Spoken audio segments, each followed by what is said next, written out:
Hello, everyone, and welcome to SmashBoxxTV Podcast 519. Terry Miller alongside Johnny V. Back in the studio again. Next week I won't be. We will just be... It'll be the start of Worlds like it is every year. Yeah, the night before it will be World's Eve next Tuesday night. So maybe... All those exciting field games to talk about, the doubles action. We'll have to see. I'm not going to be there for those, which is a goofy decision, but I will not be there until Monday. And then Tuesday, obviously, we're going to have a few final things going on, and I'm sure there's going to be a players' meeting. So we'll have to talk even about the start time of our podcast, depending on what time, if there's a players' meeting and being in attendance or not, and all that other stuff. But we'll get that figured out in the next few days. You could just set up a camera at the players' meeting, and we could stream it. That's such a good call. And then we could Mystery Science Theater 3000 it. Somebody would probably yell at us for that, but it would be pretty good. Was that streamed just? Yeah, that was streamed last year. I believe it was. Because we were at Smuggler's Notch, and the gentleman with the kayaks had given a talk. Oh, yes. And there was a lot of feedback to that. A lot of feedback on that, just how long he ended up going. So, at any rate, we'll get that all figured out for what the timing looks like next week. But, of course, World Championships will be getting started and going on then. All right, tonight, quick preview or thought as to how tonight may or may not go. Obviously, some of the major headlines. We got to start with the queen herself, Kristin Tattar. Not anymore. Now choosing her suitor for life in Silver Let. So congratulations to them, marrying on 8/8. It's now Kristin Let officially. Do you know that for a fact, or is that just the projection and what everyone else is assuming? I believe she updated her Instagram with it. And now that does not. That would be news to me. And no, that doesn't necessarily mean that that's going to be like. No, she's going to keep her. She's going to keep KT for disc golf purposes, similar to what Val did. Because she's, for everybody, she's not Val Doss on the course. She was Val Jenkins. Now, of course, now that she's in the booth, I think the Jenkins name doesn't necessarily need to be held as much. So she goes by Valerie Doss on the broadcast. But I believe Kristin will probably keep Tattar officially for disc golf, but I had heard she changed her last name. Well, you heard wrong then, because at least on Instagram, she is still listed as Kristin Tattar. Now, I'm not saying that's not going to happen. Everything you just said makes perfect sense. That would be my assumption. That's an assumption. Is that we will see her legally change her name, and then with her public facing. She has so much branding that she just went through that. It's not like she suddenly realized, oh crap, I did all this. I'm going to get married in a few months. She knew what was coming. Yeah. She's going to keep the Tattar name for, We're just under that assumption. But nonetheless, congratulations to them.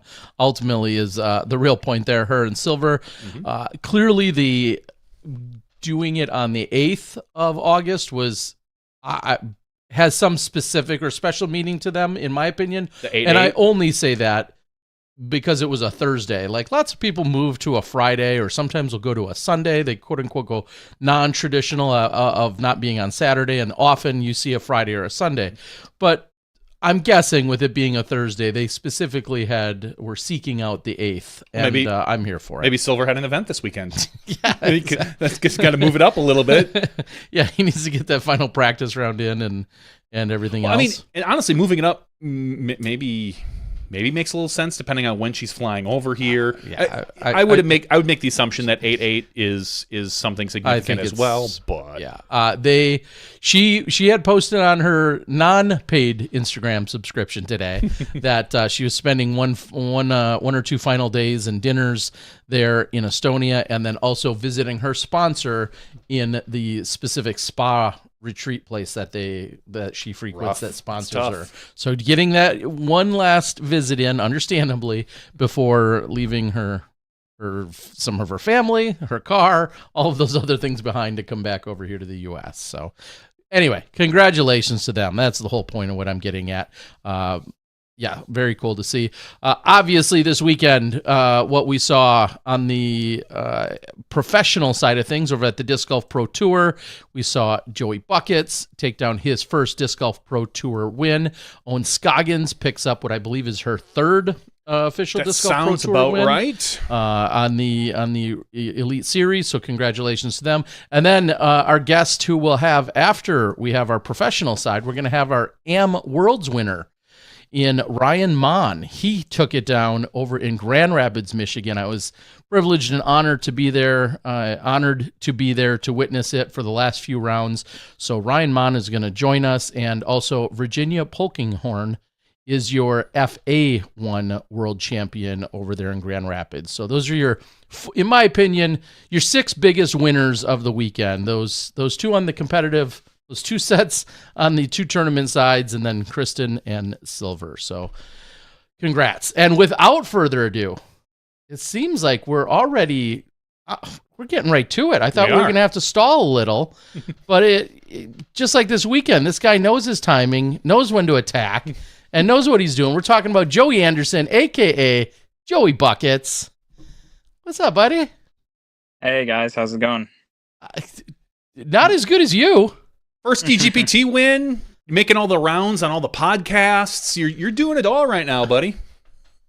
Yep, it's great. Is it, knowing some of the new obligations or seeming obligations, you don't have to go on podcasts. You don't have to answer people's just ours. It's obligated. phone calls. If you look at the PDGA bylaws, it actually is obligated for we have us. that written in there. No, but how do you feel about, like, yeah, I won, and these are some of the things I have to do. How does that strike you? Yeah, I mean, the win is obviously incredible, and that gives me an avenue to, kind of express myself and, show the world who I am behind the scenes of me playing, Let's talk a little bit real quick about you playing. Let's talk about where you came from, how you got into the sport a little bit, because, again, some people maybe aren't as familiar with you before this year. I think by about the second or third event, everyone kind of was knowing your name. But maybe give us a little brief breakdown of when you started, where you're from, home course, all that other good jazz. Yeah, so I'm from Athens, Georgia, and my home course there is Sandy Creek. It's a big 27-hole course, lots of tight lines, gaps, putters and mid-ranges, things like that. But I started playing disc golf when I was probably 12 or 13, so around 8 years now. So I've been playing a while. Didn't really get into tournaments until 2019, and I only played like 2 junior tournaments, I think. And then after that, made the switch to MPO in 2022, and kind of hit the road in 2023. Yeah, because I had seen you previously for a few years on Terry's channel at Throwdown the Mountain. You had made an appearance twice, I believe, or was it once? I get so confused. Probably twice. Probably twice. 5 times. I don't know. Yeah, for all we know. And even back then, you could see, like, oh, this guy's good. Like, it's hard to tell future. Like, there's a lot of good players. There aren't a lot of players that go from good to great like you have. What, when you think about your progress throughout these last couple of years, as kind of Johnny was just alluding to, it's moved pretty quickly. Do you recognize how quickly you've really come up through the ranks, and B, what do you attribute that quickness to? Oh man. Yeah, I really got obsessed with practicing and with not throwing a bad shot, more than so throwing good shots. And yeah, I do know I've come up through the ranks very quickly. I think it's one thing my manager said to me not long ago. He texted me. He said something along the lines of, like, you're so good, or you're like the best at improving, or I guess improving certain parts of your game and learning and, like, expanding your game in a faster way than most players. And I don't know how he said that or knows that. It's very, like, specific, but yeah. What do you feel like has, if somebody, if you wanted to be quote unquote known for something outside of your hat and everything else that you do so well, but specifically on the course, if you weren't in the room and somebody's like, yeah, Joey really does blank well, or he kicks ass at blank, what do you think would fill in those blanks? Like disc golf related? Yeah. Mm-hmm. Man. Recently it's been my forehand. I wasn't always a forehand dominant player. I think now I'm starting to become more forehand dominant, or I guess I just have more confidence in it now. My backhand is definitely good, but it used to be better and I would rely on it more. And for some reason, these last like few months or maybe even this last year, my forehand has really come a long way. Was that a conscious like off-season decision to go practice it, or are you just leaning into it and therefore it was there naturally? No, yeah, I was definitely just leaning into it more, like playing just like I think on tour even, like I would step up to a hole during practice and if it called for a forehand, no matter like the shape or where really the danger is per se, I would still, try it out, and a lot of times I would be hitting that line more consistently than the backhand.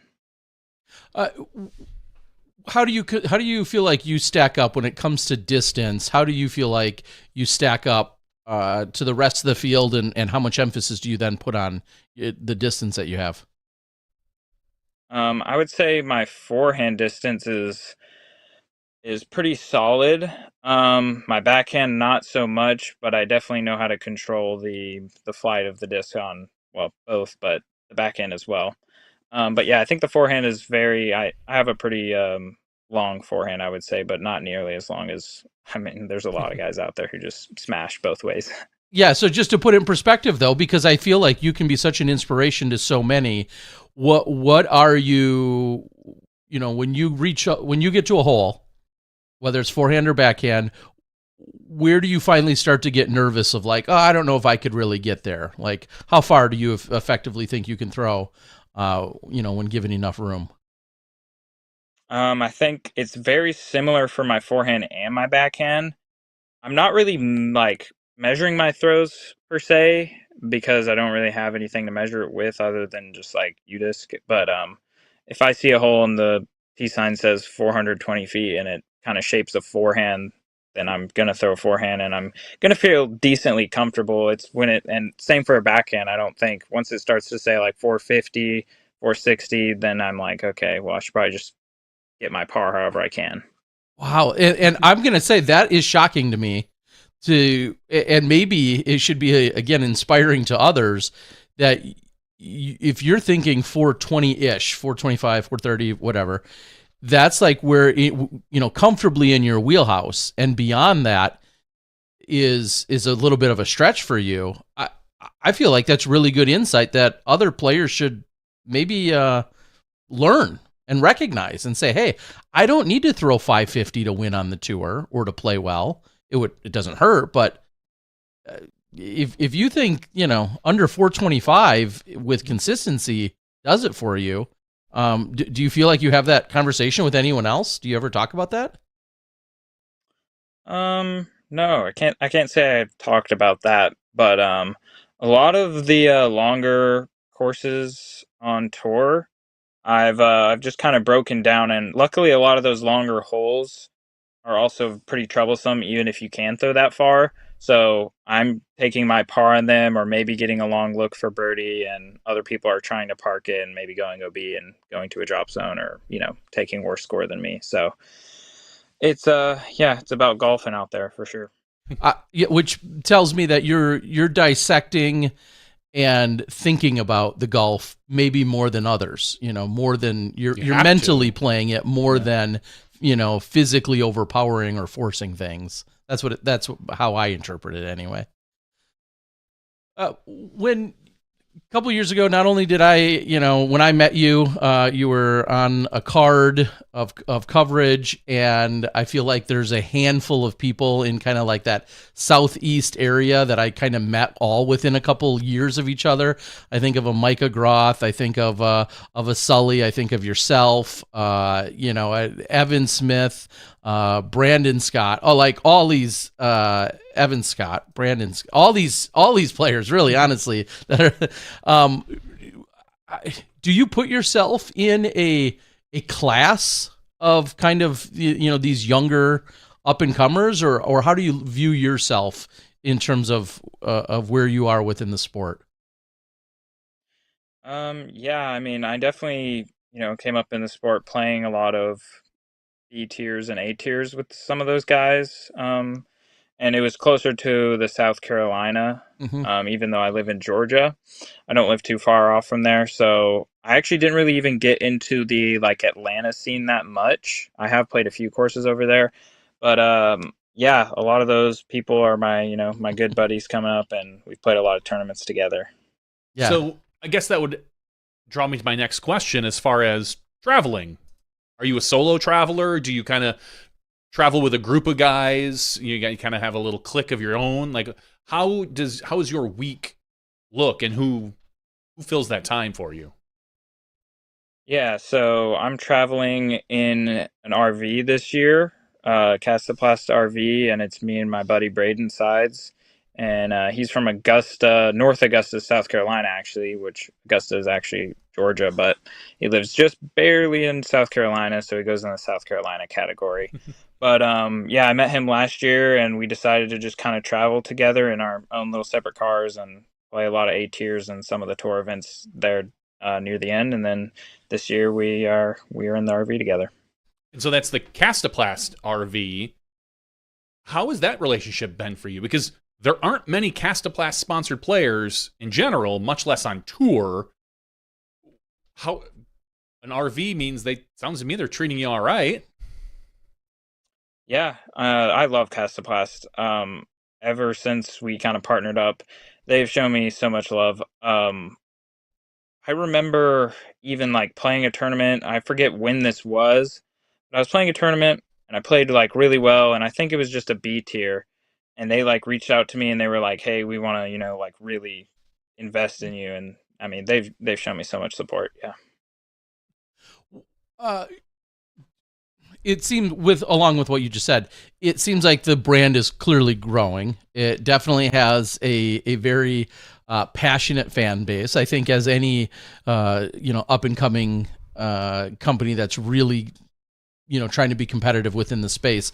What should we know? And Castaplast isn't paying us for any of this, guys. But what should we know about Castaplast and kind of the fandom and the support that's around it? What is everyone else missing out on that you know already?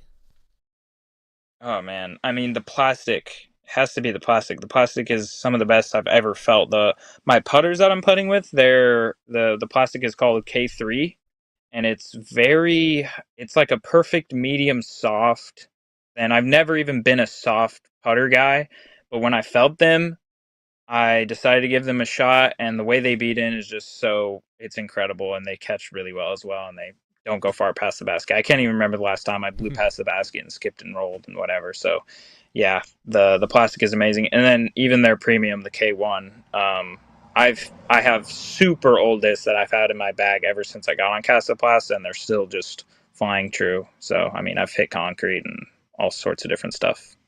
What is it about? I'm just trying to think of like the growth and the pattern and maybe the marketing or strategies or whatever. As we're seeing them get more into the market, what is it that people need to, I'll say, experience? I know you just talked about how the plastic feels, but what's maybe been a reservation? Maybe I'll reword the question too. What has held back people from trying it or experiencing it the way you have? Oh man, I mean, well, they're based out of Sweden, and they have a very like simplistic kind of way of promoting themselves. I think they made a post after I won Idlewild, and it was something about just how I said just enjoying disc golf, and that's what I was doing that whole week, and that's what Castaplast is all about. They said it themselves. They're just very simple. They throw discs and just love the flight of the disc. Well, I think most people know Castaplast because of the Berg. Like that, it was just 2 or 3 years ago, was it even that long ago, that suddenly you couldn't go online without seeing everybody talking about this disc. And I was like, what is a Berg? Like, it's something I'd never heard of. I'd heard of Castoplast, but not necessarily the Berg. What is it about the Berg, Joey, that it created its own little cult following? I'm not going to lie. It kind of felt like, to me, it felt like MVP in the real early years when everyone was talking about this weird thing on the outside. That's how this Berg felt to me. Yeah, absolutely. The Berg is incredible. I mean, you can throw it hard. It's not going to go far past the basket. It's going to have low glide. I mean, I don't think I can even throw a Berg like 270 maybe max. And then also the Berg X they came out with, I think, last year, which is a more overstable version of the Berg, but it feels pretty much identical, and it is significantly more overstable and a little bit more consistent in that way. So yeah, the Berg is a amazing disc. And it's a mid-range, correct? It's like a... Oh, it's like a 1-speed. Yeah, it's more of a putter. It's more of a super blunt. More of a blunt putter. Okay. And was that the disc you threw on 18 that nearly went in? Because that seems awfully far if you just said... Because that's what that's what I had originally heard. Like, oh yeah, that had to be the Berg. That had to be the Berg. The way it flew, and I was like, I was like, all right. And I didn't know much about it other than I thought it was a mid range, but clearly it's not. It's a 1-speed putter. So yeah, I think it's even marketed as like the slowest disc because of how not far it goes. So if you have like a touchy little 150 footer, you're not gonna mess it up. You can run chain high past the basket, and it's only gonna be 10 feet past the basket. Okay. But the disc I threw on 18 was actually a K1 Cax Z, which I've really been loving. That one I've had ever since I joined Castoplast. Like I was saying, those things last forever, and I love that disc. I guess this answer leads to the next question, which is, what is your sponsorship agreement and or relationship like with them right now? Are you signed for a multi-year deal? Are you in the middle of one? Where do you stand currently with them? Yeah, so at the beginning of 2024, I signed a 2-year deal. So I'm with them through next year as well. Yeah. All right. So that I was going to say, how does this help with your negotiating? But obviously, they're going to continue to be happy to have you pick up this win. Because disc golf is so competitive, both on the course, but then also off, when people talk about traveling, touring, your performances, and then sponsorships, do you feel like your sponsorship is as competitive or better than people that are rated near you or other competitors? Do you compare and contrast? And I only ask that because Castoplast, again, is a slightly newer player in the overall industry than some of the, than the old standbys. Yeah, I mean, as far as contracts go, I don't really know much about what other players are really making other than the ones that are actually public, like the top players.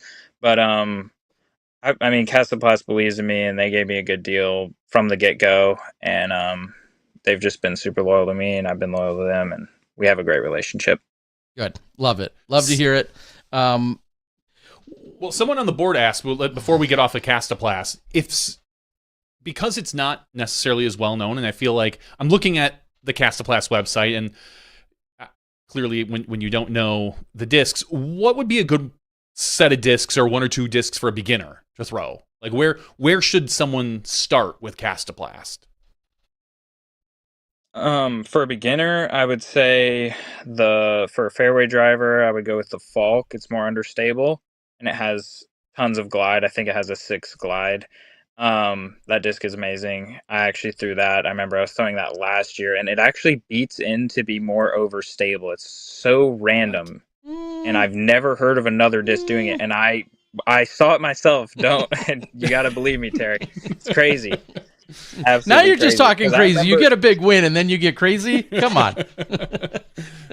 No, I remember like throwing it, hearing someone tell me that, and I was like, no way. Like someone on the team told me that, and I was like, okay. So I started throwing it, and it starts fading more and not turning over as much, and I'm just like consistently. So yeah, I mean, it beats in to a more overstable flight, which is really crazy. But brand new, they're pretty flippy.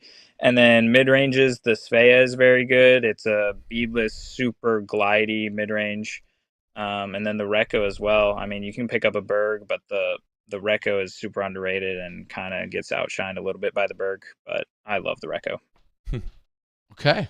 And now, who else are we consistently seeing as your teammates? Because I feel like there was a few acquisitions, and one of the big names that we've seen in the last couple of years, Scott Stokely was with the team for a while. Also saw Luke Sampson.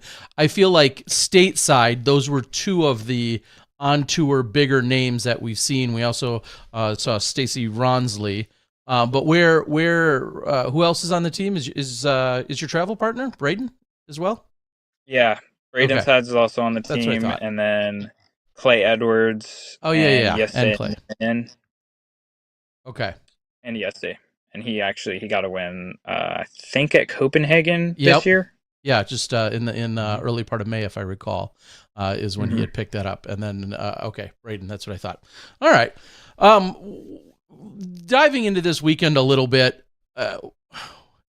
Now that you're 48 hours removed, I'm sure it's sunk in that you're the champion. But when you reflect, just overall, in this relatively short professional career you've had, and with everything you've had to do and the conversations you've had now with podcasts and other media, I'm sure, when you reflect back and you look back about this weekend, what are a couple of moments that really stand out for you?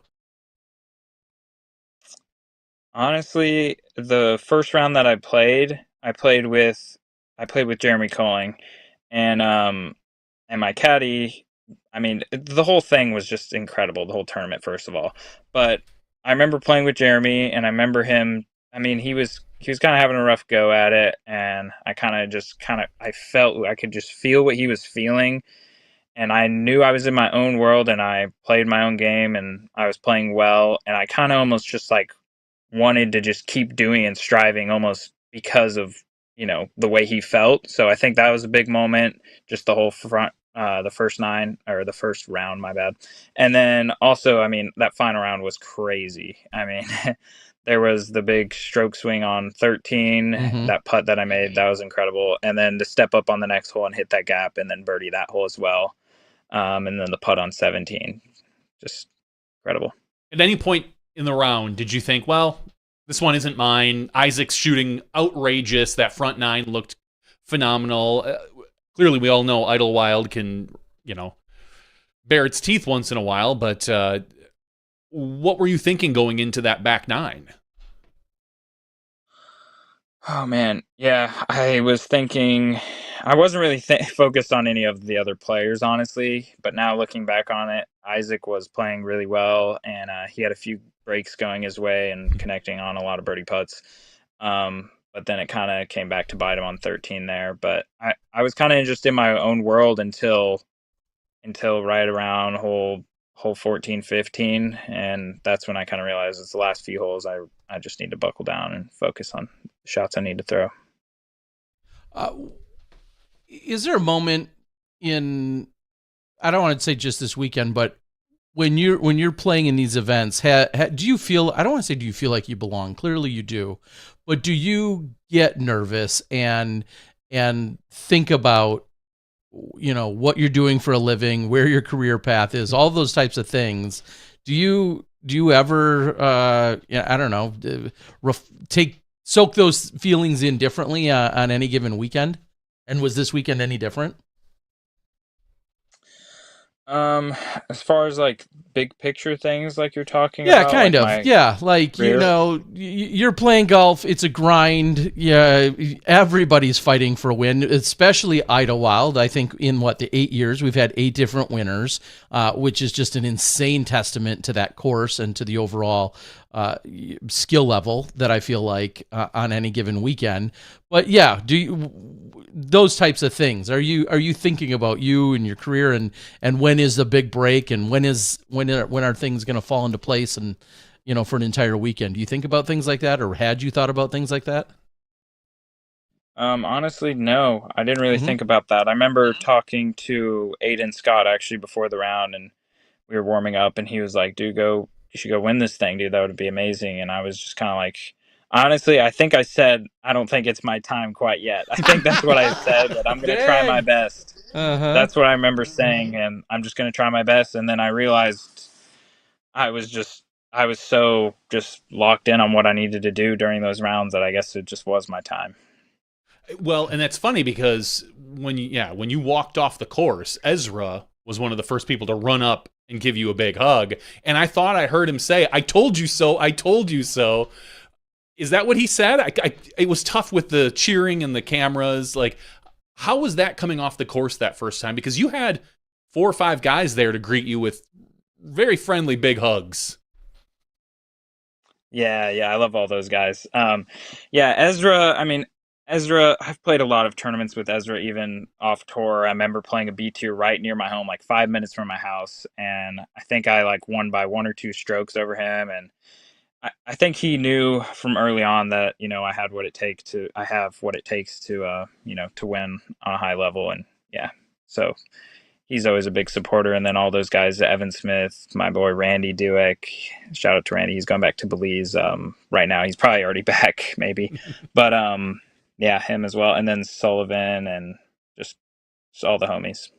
Yeah, which is incredible to have that support network and so many people now. Maybe expanding outside of just the course.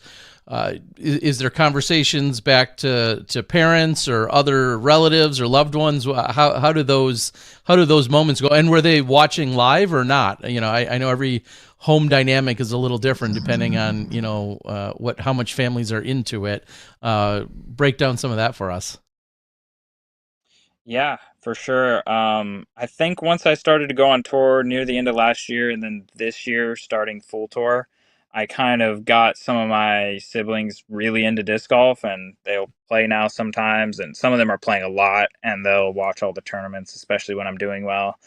And I was actually talking to my sister today. I have a big family, have a lot of siblings, and she said something like, I feel like everybody in the family is now like watching you play and we're all like talking about it and stuff, and they're living all over, kind of, living their separate lives, being adults. But she's like, I feel like you're kind of bringing the family together maybe a little bit, and Oh. everyone's just talking about it. Yeah.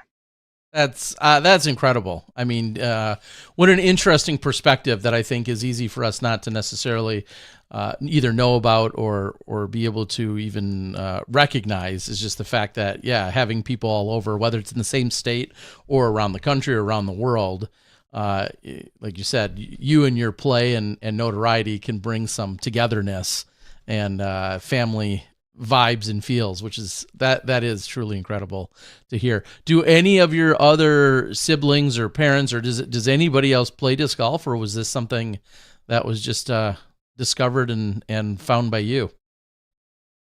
Yeah. So I first discovered disc golf with my dad. And so I have 4 brothers and 3 sisters.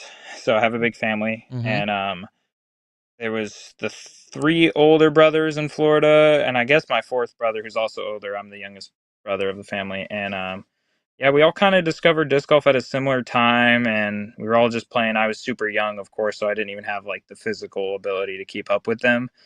But it kind of fizzled out for some of them, and they're still fully in support of me, of course. But yeah, a lot of my family plays, and then my oldest sister, she's really gotten into it now that I've gone on tour, and she's watching and she's playing. I hear she's playing like 4 times a week, 5 times a week.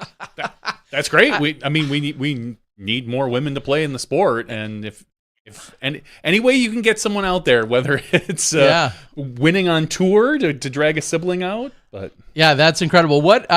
Give us the insight now. I mean, this is almost exclusive info here. Is there a chance that we would see her get serious enough to get to a professional level, to ever get on tour? Oh man, that's a big question. I'm not sure, but I do know she is improving at a really rapid rate, kind of like I was. I remember when she first was playing, when I first played with her, she was doing all right, beginner's mistakes, throwing nose up, kind of hyzering out. And then I played with her, I think I played with her after I came home from Europe, or I played with her sometime more recent, and she was throwing significantly farther and making putts. And again, I was on the phone with her today, and she said she made 3 circle 2 putts, and I was like, wow, that's better than me. I bet she can't wait for you to come home. Yeah. I mean, think about it. Like, my big brother is going to come and teach me how to play disc golf. Even little better. brother, or little brother, yeah, and give some tips. To follow that up is the whole family that plays. Are they all Castaplast, or I mean, are you feeding them all frisbees, or do they go out on their own and spend their own money? Oh, they love buying discs. I mean, they're pretty new to the sport. Okay. My sister is, at least. My older brothers, they don't really play as much. They kind of just have the old discs that they they kind of started with. But actually, one of my brothers, he almost, I want to say he's bought less than like 3 discs ever. He just finds discs on the course and he just like throws whatever. Like he'll just find whatever and throw it. Okay. But they're not all Castaplast. I mean, they're messing around with some of the stuff for sure. Pretty casual approach then, if you're relying on others lost and found. What, just backing up before you found this beautiful love and relationship and partnership with Castaplast, what were some of the either the companies and or discs that were part of your upbringing? Because I know you haven't been exclusively Castaplast all along. So what did you used to throw? What were you introduced to with?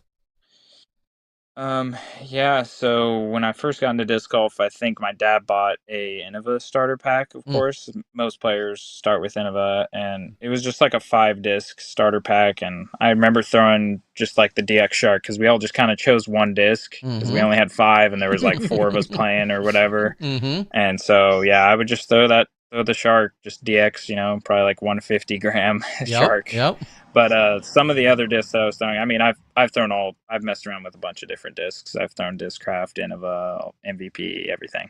Okay. Yeah. I mean, nothing for nothing. I think Innova knows this, that starter pack is a very popular starting point that you hear tons of people talking about, especially, kids your age, that get introduced to disc golf, whether it was a Walmart or a Dick's or a, Big Five or whatever. Those starter packs seem to be. Calvin Heimberg, I think, famously was given a starter pack to go out and play, which was probably the leopard, the shark, and the AVR, which makes perfect sense.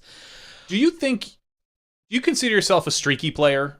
I'm looking at your results, and I'm curious. Ouch. No, I'm just curious about whether or not what type of player do you consider yourself? Because again, I'll quickly rattle through some of your results this year. 5th and 9th early in the season, kind of hit a little lull. Then you get to the Champions Cup, you take 6th, followed up by a 4th at DDO, and you kind of hit like the mid-20s. You get to Europe, 2nd and 4th. Then you drop down for the European Open. You didn't have a great weekend. Now you've taken 1st. Should we expect a good Worlds? Looking at a, 2nd, 1st, 3rd. Is that what is that what I'm seeing based on the pattern? Yeah, I mean, I haven't even thought about that, honestly. My dad always said I was a streaky player. If I start off with a big putt, my round's going to be great, and if I miss, a 20-footer on the first 3 holes, then my round's not going to be good or whatever. But I don't really know. I've never really thought about that. I think when I'm not feeling my results are starting to get less bad, if you will. I remember last year some tournaments I was really not feeling, and I was just like way down the leaderboard, and now I'm like bad tournaments and I'm only, a couple off the cut or like 40th or 30th, like you're saying. Well, and it's funny because Johnny wasn't too far off of a question I had looking at your year. Your 2 worst finishes of the year were in the last month, and I'm sure you already know this, but European Open at 70th and Ledgestone at 67th. Also 2 very competitive tournaments, 2 very large fields. So I'm not an idiot. I know the competition was the stiffest at those 2, but the only 2 events you didn't cash this year, and the 2 worst of your year, and then you bounce back with a win.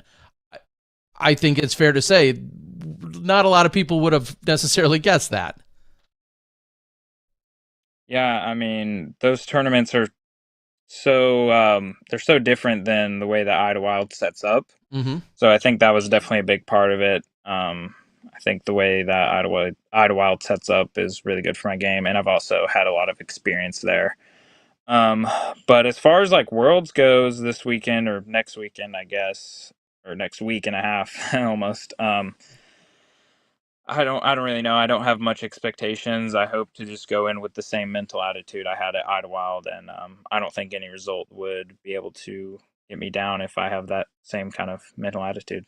Is this your first World Championships, or did you play last year?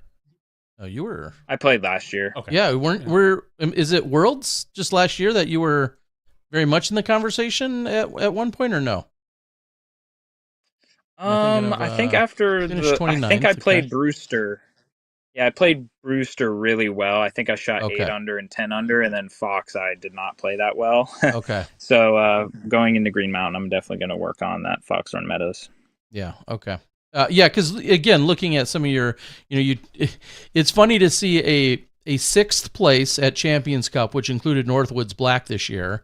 The very next week, at a completely different venue, you take 4th at the Dynamic Disc Open. Like, if anyone's looking for a pattern there, they're not going to find it, other than 2 top 10s. I don't know. Just very different courses. They are very different courses, but it honestly it feels like you I would say step up on slightly more wooded courses.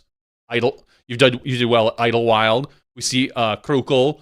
I don't remember the Swedish Open event particularly, but Champions Cup, chess.com, which you have a lot of experience with. I wouldn't consider it tight lines, but it's not an open course. I don't feel like Olympus is a very open course. I think seems like you're Dynamic Disc is open. Is my point. I agree, but and Krukel is not open either. No, that's what I'm saying. Is open. Oh, is open. Okay. Krukel was not. Yeah, Krukel. I'm maybe mixing up Krukel and Swedish or something in my head. Anyway, all right. Clearly, none of us can put a thought together. So, us two, that is. One of the last things I'll ask you about. It was a great moment. I'll be honest. I've shared this moment with a number of our up and coming players, but you and I did some commentary at an event, and was it only one so far? I think it was just the one. I enjoyed it. The world enjoyed it, and then maybe that's what I want you to expand on just a little bit more. What is it about commentary or being a student of the game or watching or whatever? What is it that allowed you maybe to shine and be so well received when you did commentary with me? Anything you can think of that's attributed to? Oh, I think it's just experience playing with people on the course and just kind of catching the vibe, seeing what people like or what's funny or what people enjoy about disc golf. So you can kind of point those things out, and then of course the actual understanding of like some of the holes and the way they play with landing zones or gaps, and then there's also the whole mental side of it. I mean, overall, I guess it would just be an understanding of the game. Yeah, I remember reading comments, even though they tell us not to. I always do, and I know a lot of fresh commentators will read them because that's their best source of feedback. And you, like a number of other players that I've worked with, glowing reviews. I mean, people absolutely loved hearing from you on the mic. So next tournament we're around, and I'm covering, and it's not maybe on the largest stage. If you're available, you're welcome anytime. We get a whole crew of you guys in and let you get loose with it. Before we let you go, is there anything that me or us or any other podcast or media personality hasn't asked you about? Anything that you'd like to talk about that maybe hasn't been either asked of you or brought up so far? Is there any? Floor is open, is what I'm saying here. Is there anything else? No, other than my sponsors, Castaplast, Down South Discs, Pure Bags, Choco Prano, just everyone showing all the love and support out there at Idlewild and back home and all over the world. Just thanks to everyone. Very cool. I do have to ask, I'm a little partial in that I graciously have had experience with the Pure Bags. I saw that you were picked up by them. Product made in Estonia. I know they visit Southeast Asia and have some good time over there.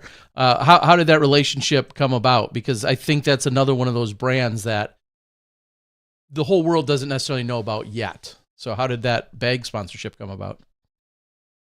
Yeah, they reached out to me. and I think their bags looked very, unique and different, and I just thought I'd give it a shot. And that new bougie, what they're calling bougie or Louis Vuitton or Yeah, whatever leather the bag, leathery, that's yeah. super cool. Yeah, that's a super cool bag. And I think one of the main questions I got about that was, how does it handle the rain, and is it like real leather or whatever? I don't think the rain gets to it. I remember playing, I forget where it rained, but I played in the rain. I'll tell you that, and it was all right. Yeah. Well, pretty cool. I saw somebody ask about it earlier in the day in passing. There's a lot of chatter on the internet today for lots of reasons, but that was one of the things I remember seeing, is somebody asking about the bag that you were sporting, and we see them getting more into the scene, which is pretty cool. And I think one of the questions that we almost always ask after someone wins an Elite Series event like that, are we going to see any sort of special commemorative disc come out? All of Castoplast's names are 4 letters. Could I see a Joey disc coming out? A Joey, like a new disc, maybe? Or just a custom what you mean? stamp, maybe? With maybe a little bucket hat that just says Joey? I don't know. What can we expect from, or can we expect anything from commemorative Castoplast? or whatever. Yeah, I think there's definitely going to be a run of commemorative discs coming out. So that's for sure. Awesome. Okay. I will follow up. Another very frequent one that I like to ask is $12,500. First of all, congrats. This massive paycheck. What's one thing you will do or you will purchase that will to spoil yourself a little bit? What's one place you'll splurge a little as a direct result of this extra large paycheck? Oh man. Actually, right after Idlewild, I went to Best Buy and I bought some AirPod Pros. I'm not really much of a headphone guy, but I got those because Ezra Robinson actually let me try his on before, I think, round 2, and he just showed me the noise canceling, and then he was like, and then I was like, "You can't even hear me, right?" And I was like, "Yeah." So I had to buy them. Yeah. Okay, man. It sounds like you owe Ezra a ton of thanks this weekend. Or you just don't want to hear Ezra. Yeah. No, Ezra, this is great. I love this. Yeah, thanks for the tips. Now shut up. I don't want to hear it anymore. All right, Joey, anything else that you want to share before we cut you loose here? No, I think that's all. Thanks for having me on, guys. I really appreciate it. Yeah, we really appreciate sure. you. Congratulations. Idlewild has delivered yet again. Another exciting event, another exciting finish, everything, especially as those last few holes played out, and you were right there, ready to pounce, ready to take advantage of the situation, and the way you composed yourself to keep yourself right there, and just incredible to see, and congrats one more time. So I called him the highest rated sleeper at the beginning of the season. You were 1031 at the beginning of the season. I said, listen, you want to pick this guy up for fantasy. Like, you got to grab him. He's the one guy that, that I think. But at 1031, it's not like you're going out on a lot of limbs there. Yeah. But Quite. He's sneaky good. Oh, really? He's 1031. I don't know. I kind of felt like he was sneaky good because I didn't feel a lot of people. What'd your rating go to today? Was it impacted by this weekend? I think it stayed the same. I think this weekend saved it because it was probably going down after Ledgestone. And okay. Yep, you're currently 1031. Yeah, and it did not move up or down. You remained at 1031 today. So, and it's also incredible just seeing 60, we'll call it 66,000 in earnings, and to think you just made 12,500, a little more than a fifth of your overall earnings. Awesome. And those, AirPods, well deserved. So. I love mine. Go get them, buddy. All right, everyone. That's Joey Buckets. We wish you the best of luck. I'm looking forward to seeing you at the World Championships. Maybe fast forward 2 weeks from now, we're having another talk because you're our world champ. Anything can happen. And thank you so much for joining us tonight. We appreciate you. Yeah, thank you, guys. All right, have a good night. See ya. Nice work. Congratulations, Joey Buckets. Getting it done. I'm going to push back on you just a little bit about the Krukle course. Yeah. It is very much a hit your line kind of course. I wouldn't call it open. It's very much woods lines almost every one of those holes. The fairways are wider, but you got to land in them. It's not like Just saying. I don't think so. I played the course. I know you did. It's the #1 rated course in the world. I know. I walked it more times than I remember, and I even threw some discs on it. I don't consider it an open course. Of course there's lines to hit. Of course there's. Every course has a line to hit. DDO. I mean, with not, DDO, you have so much more air to air things out. There are I don't feel like you have that. Tight holes on that course. And I mean a few. And hole 3 comes to mind. Yep. 6 is not that bad, but 6 comes to mind. Then not again until like 11, which is a difficult hole, but 11. There's not a lot of tight after. Yeah, no, you're wrong. You're really really wrong.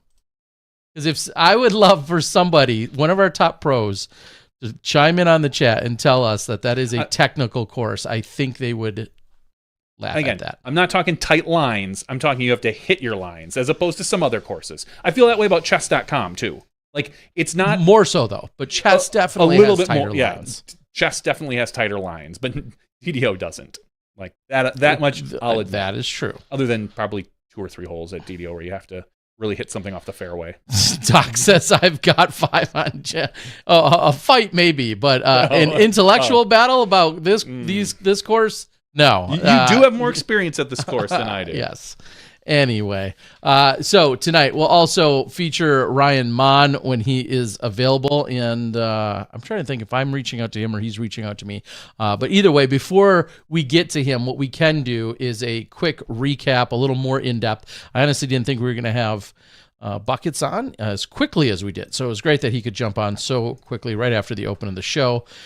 Let's go ahead and officially recap the results there from the LWS Open at Idlewild, presented by Dynamic Disc and the Natty. And the Natty. Don't forget the Natty.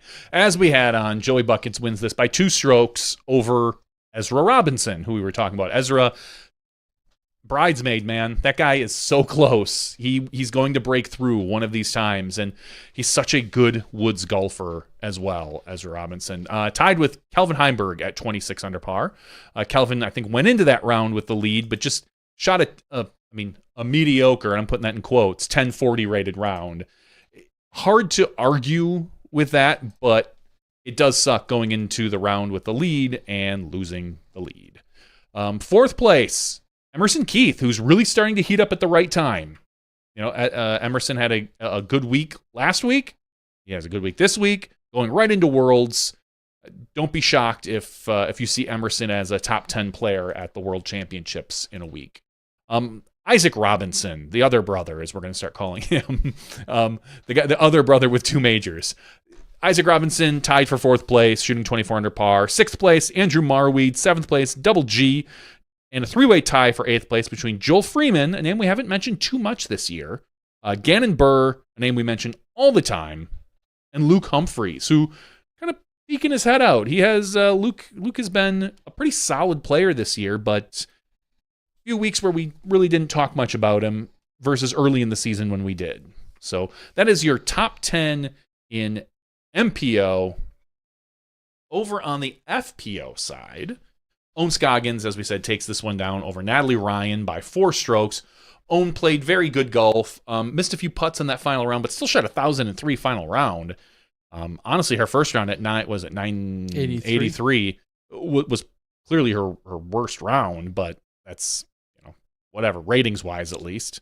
So average, right around 992, 993 for the weekend, somewhere in that neighborhood. A stroke over her rating, basically. Yep. Nice. 3rd place, Sarah Hokum. Again, another name we don't talk about, but Sarah is, she's a technician. She's good in the woods. That's a course that really hasn't changed a heck of a lot that Sarah Hokum knows very well. And Sarah has said how she tends to favor, these East Coast courses more so. We'll say east side of the Mississippi, because I wouldn't necessarily call Kentucky the coast, but east side of the Mississippi. You're looking at the wrong maps if you do consider it. Depends which coast. Then again, River Coast? I could reach out to some of our flat Earth disc golf friends. I'm sure she has a real brilliant insight as to where Kentucky is. You never know. Morgan Linz. a name we haven't really said too much this year since probably Throwdown the Mountain, or, well, chess.com, actually. Morgan showing up and playing pretty well, shooting 990 first round, then a 958 and a 950, or two 958s. Fifth place, Alexis Mondahano, tied with Holland Hanley, tied with Madison Walker, tied with Raven Klein. And then we'll round out your top 10 with a three-way tie for ninth between Kat Murch, Kona, Star, Montgomery, and Allie Smith. Raven Klein has been playing really good golf lately. She's been putting really well. It seems like she has a little more zip in her throw and granted, she hasn't been on a lot of coverage, so I haven't seen her until recently, but from what I remember last year and maybe even just a little bit early in the season, it really feels like her game is starting to kind of come together a little bit, which is nice to see. There's no one better than Raven. So that's so Raven. So easy, right? I bet. Do you think, does she like that or hate that, you think? I'm not sure. I haven't asked her. I'm sure it's the absolute that's the cheesiest line, lowest hanging fruit in the world. So I'm sure she's over it and then some. Probably. So let's talk a little bit about the drama from this weekend. The only little bit of drama that from the Idlewild really that kind of popped up. Missy Gannon. She, quote unquote, miscounted her scorecard. She put down a wrong score on one of the holes, which is technically a miscounting of your scorecard. It's the wrong hole score number, and gets a 2-stroke penalty. She puts down the wrong final score. It was discovered in edit. I'm assuming, because I know this has happened to you particularly. You're going through your edit. You're putting together whatever coverage you have. You have a scorecard in front of you.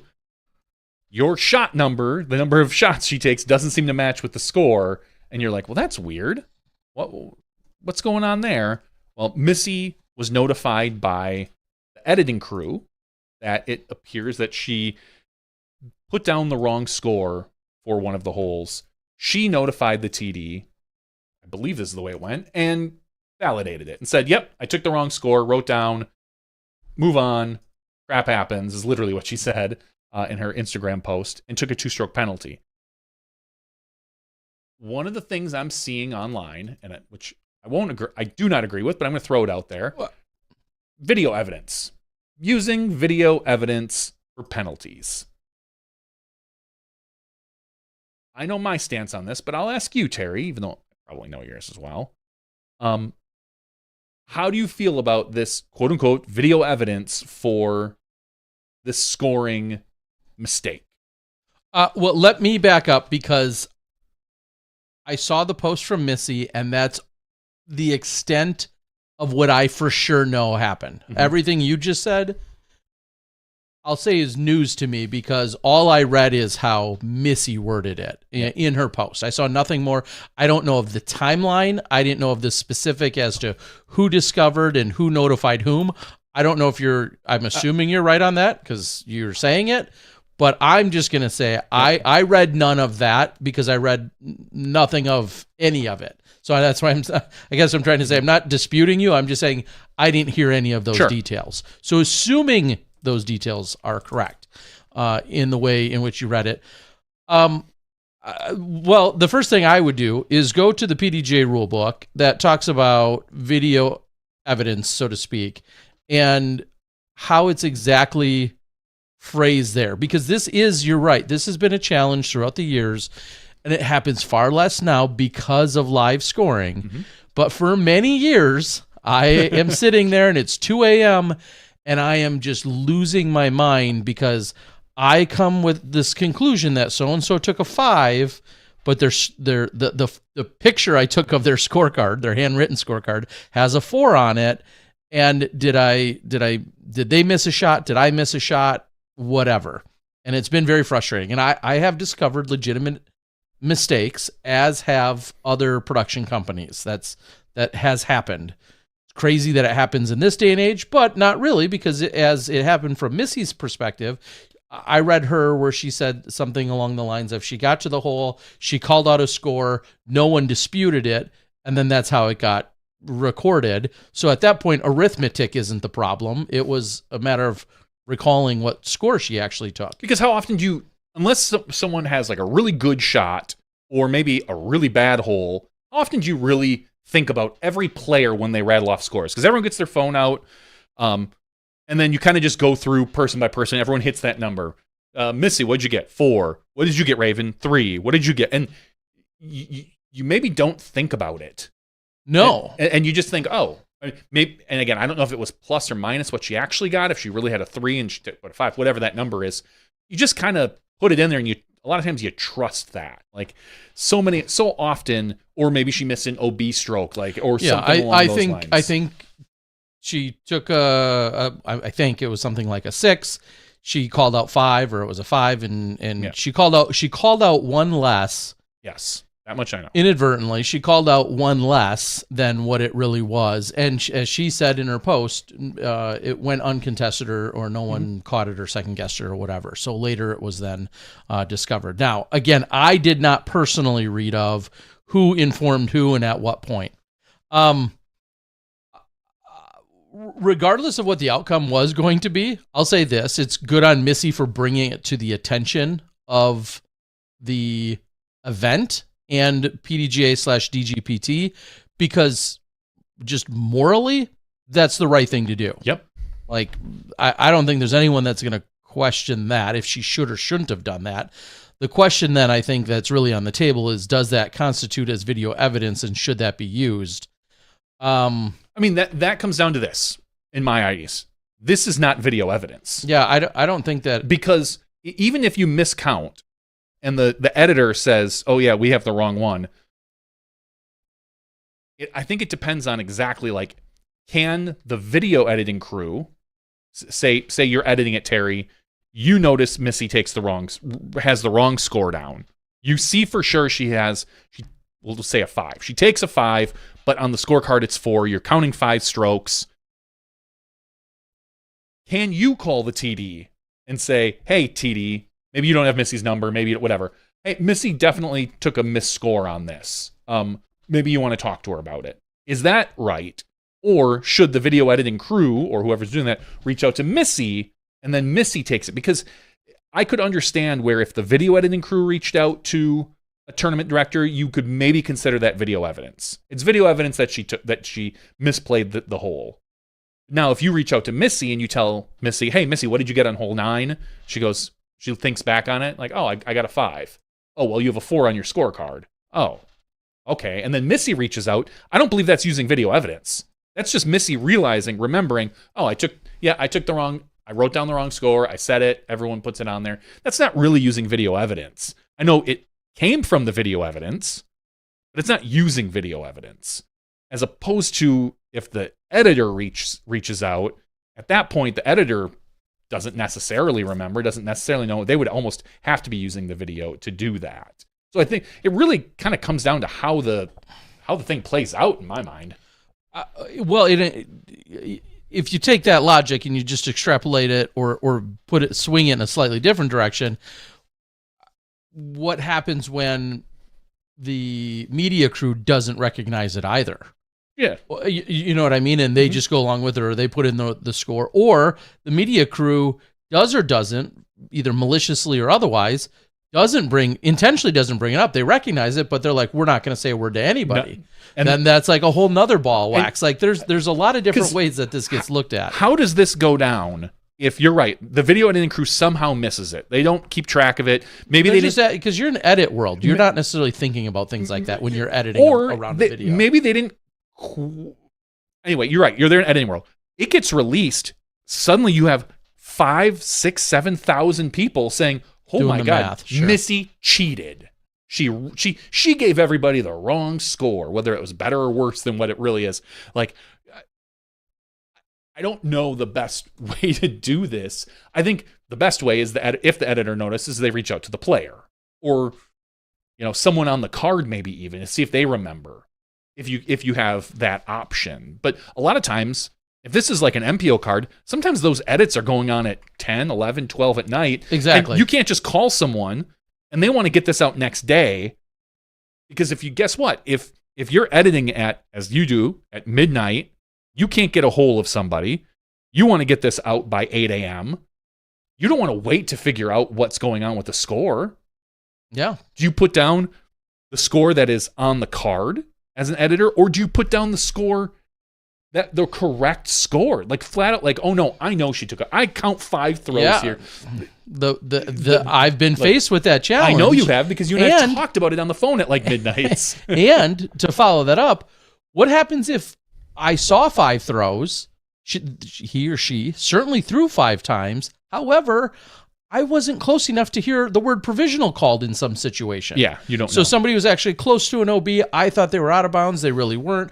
Then, of course, it's back on the editor be thinking, hey, I don't want to stir up some shit that I'm wrong on. Correct. Because obviously I've been wrong once before.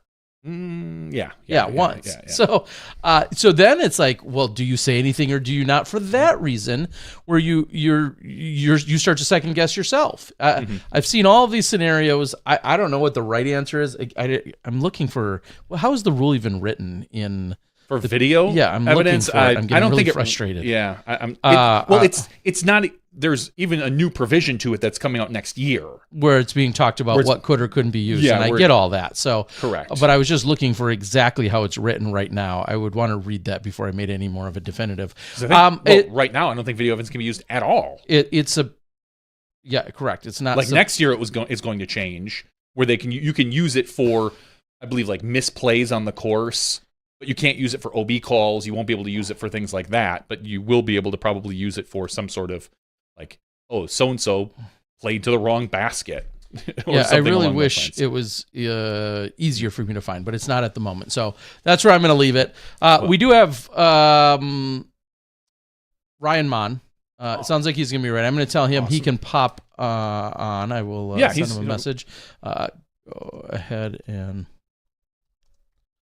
we'll get him coming in just a few moments to talk a little bit more about some Am World stuff. We can circle back to this later. If we need to. But conversation is over. But nonetheless, kudos to Missy. Yep. Somebody said, don't you have to sign off on it? Every player has to sign off. Yeah, all 4 players now are signing off on cards. Otherwise, you yourself can get stroked if you're not signing off on the cards. They're signing off. Again, this continues to go back to the nature in which this happened to go down, in that she called out a score that was, by her admission, it was the incorrect score, inadvertently called out the wrong score, and no one else questioned or challenged it. So there was no math or anything of that nature or inputting that was the challenge. It was, now, are we going to get technical and start discussing and say, well, should the other 3 be penalized because they clearly weren't paying attention to her and her golf, and you're part of the rules is that you're supposed to be paying attention to your competitors? Like, that's a whole nother, funny tangent. You could take this, right? I mean, I would have to look at the score. I would have to look at the rules, but now with the PDGA, you're all submitting a scorecard. You all submitted a wrong scorecard. Yeah. Every one of you submitted a wrong score. Should you all get the 2-stroke penalty? Yeah, correct. That's kind of my point. Is like, I think that is becoming a stretch at that point. I agree. I know exactly what you're saying. All right, I apologize. Ed wrote real quick, says competition manual. Video evidence and other media is not allowed for the purpose of making rulings for sanctioned play. Such evidence can only be used to document. Now, again, they didn't have to use the video to rule. It was just discovered on video. Now again, if the TD comes, I enter into the court's discovery of. If the TD comes to the editor and looks at it, that's probably not allowed. But the editor brings it up with Missy brings it up with the editor, or Missy brings it up with the TD. You're just using the person's word of mouth. So it all depends on how this stuff flows through. I think we've, dead horse at this point on this, but on the board right now, and we'll talk about this real quick before Ryan comes on our thing. Some people can't stay away. Some people just love us so much. You and I, Terry. No. Are you sure? That they keep coming back to the sport? Tyler Brickley, who took about a year off from disc golf video production and whatever else he was doing at DGA at the time.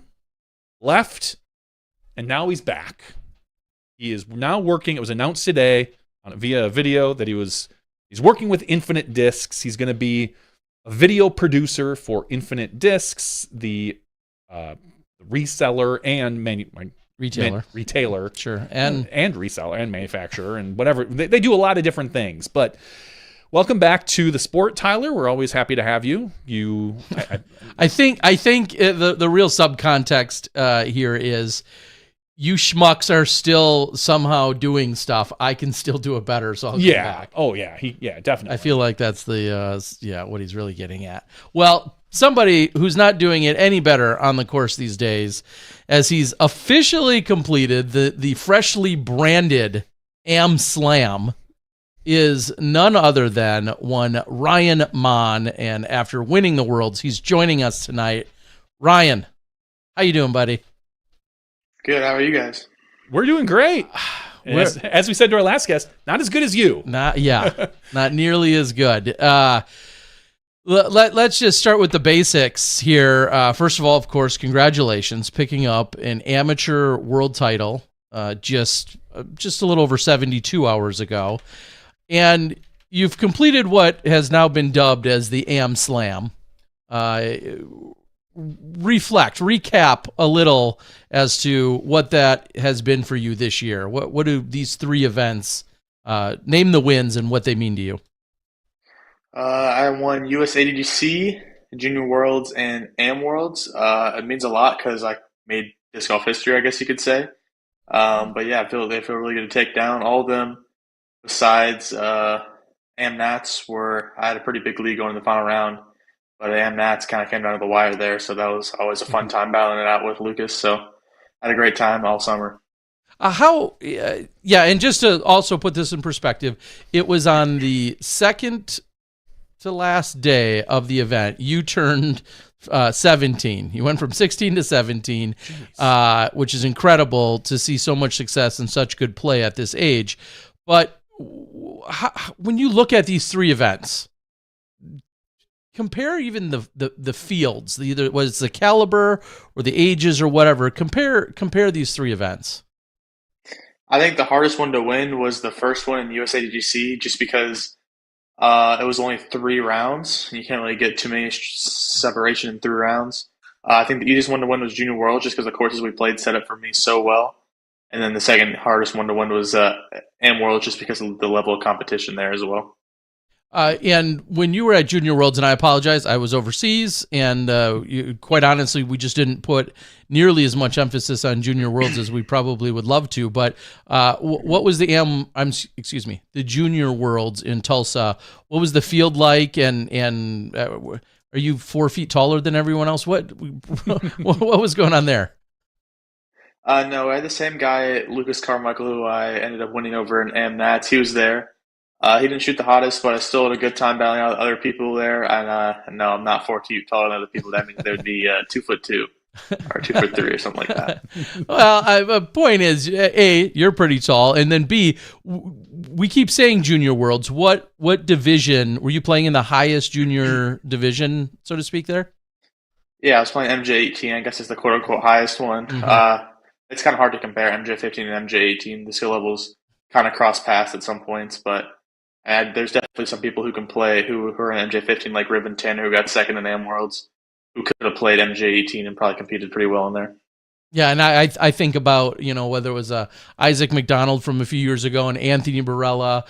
We've seen so many of these players that are eligible within various Junior World status, but they play in one division or another. It's pretty crazy to see. Also, fair to say that the courses were all pretty different, even though 2 of those tournaments are in the same state. The courses are all pretty different, weren't they?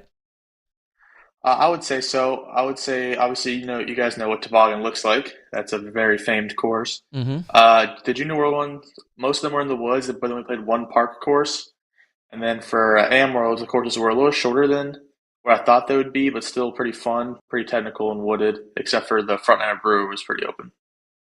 Yeah, and I think about Johnson Park, for instance, nothing but elevation. Every hole either was blind and or elevated in some capacity or had some kind of hill to it. But so like almost a mini toboggan in a much smaller way. How do all of these experiences compare to what you're used to battling in your home state or in your home area? How do they compare the experiences?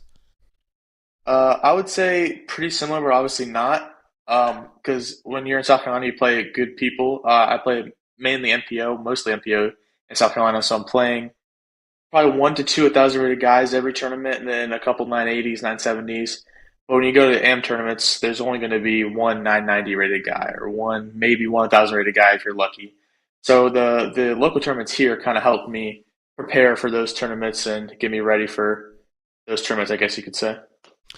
Yeah, and looking at this year and what you've done in terms of playing in the pro division, you racked up a number of wins, including an A tier win, a couple B tier, C tiers. So you picked up some wins in the pro division, where obviously you declined it. Chess.com, you finished in 86th, and then at True Bank you were in 76th, and at the KC Wide Open, some players were overseas, you finished 17th. What do you say to everyone that is either belittling or badgering or giving you a hard time about playing in the pro division for a lot of this year, but then playing also at some of the AM majors? What do you say to any of those people? Well, my comment is I played in one AM tournament besides the majors this year, and it was at NADT at Lula. I shot course record at Lula OG and won by 14 strokes.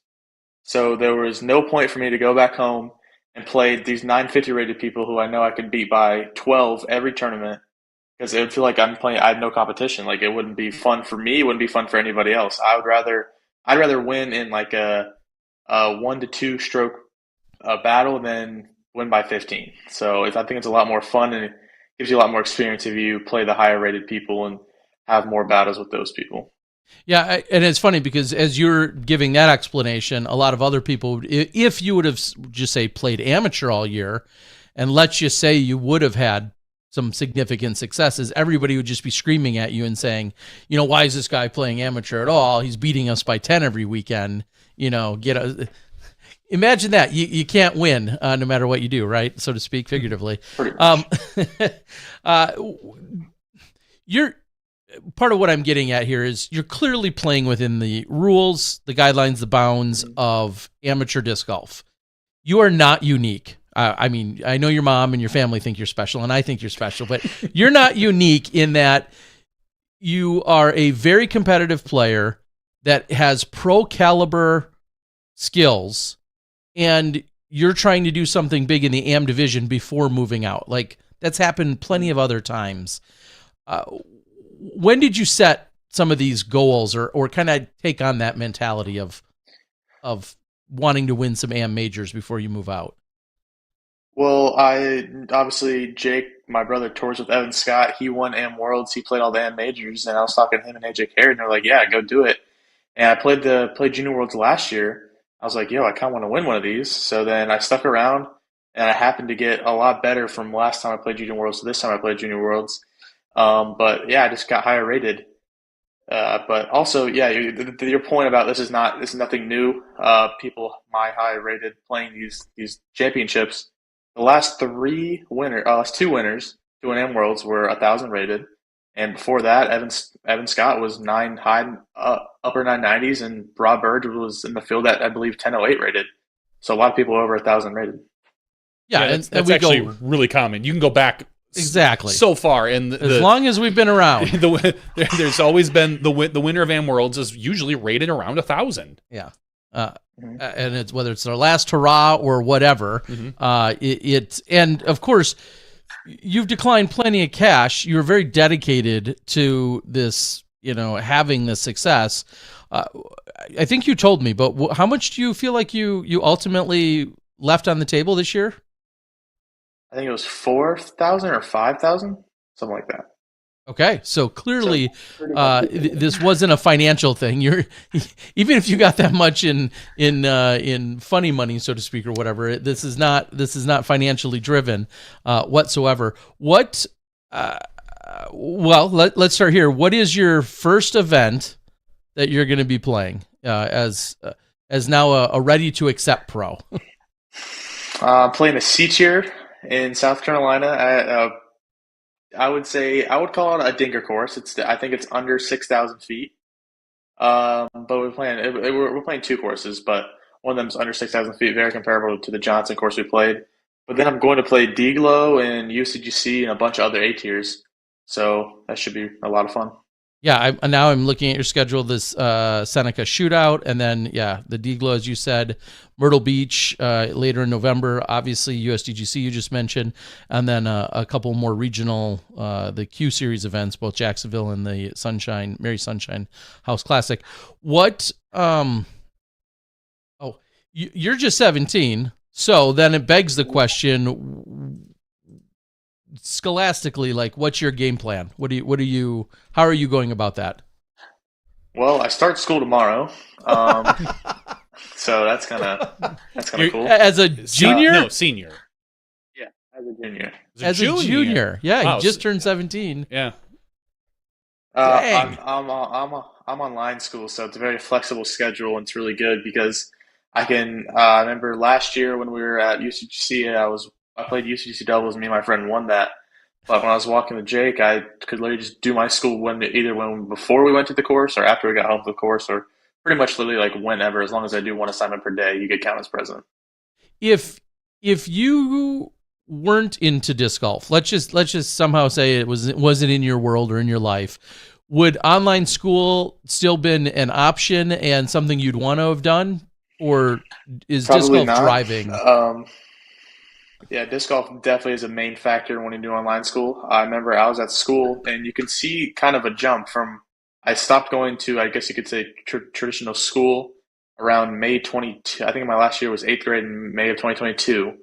You can kind of see a big jump in the rating where I just constantly gained from like June 22 to now, where I just kept steadily going up 4 points, 8 points, 2 points, kept going like that to where because I just have the freedom to do 3 to 4 hours of school each day and then just go outside. I didn't have to sit in a classroom for 8 hours. It's funny. I thought you were going to say we were going to take a look at your grades in that time. How are your grades affected in terms of this change? I don't think they're affected too much. My parents seem to think they're fine. I think I haven't gotten a C yet. I've gotten all A's and B's, so that's not too bad. Taking a few honor classes, so that is definitely impressive. So then the follow up to that one is, obviously disc golf is in your blood, in your lifeline, in your path. Is it exclusively what you're looking at? Is that the career you want as you wrap up high school, or are you thinking about other options and ideas? not really. Since I figured I had this much success early in disc golf, I think it's what I want to do currently. But I'm definitely going to finish high school in case disc golf does not work out. My mom wants me to have that as a backup plan, which I think is a very smart backup plan, obviously. Mm-hmm. But yeah, I'm fully set on disc golf currently. Yeah, okay. Yeah, get good grades now, and when you're done with high school, then go do disc golf because you can always go to college later. Yeah, college or at least trade school or whatever you want to do, or at least have your Exactly, your diploma, so you don't have to jump through extra hoops later on just to get past that. So, and then of course your whole family. Well, maybe not. Of course, talk about your family's overall participation in disc golf. We know of your brother Jake, but then you whooped up on your other brother, who was also one of the first people to hug you. But talk about the family disc golf experience that you have.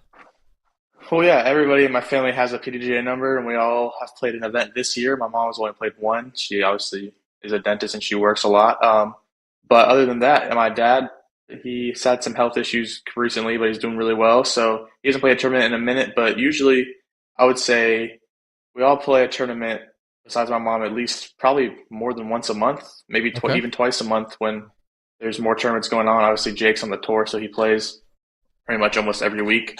I try to play at least 2 events a month. My dad might get out to one or two, and my other brother Adam, who played at Am Worlds, probably gets out to maybe once per 3 months when his college starts, obviously.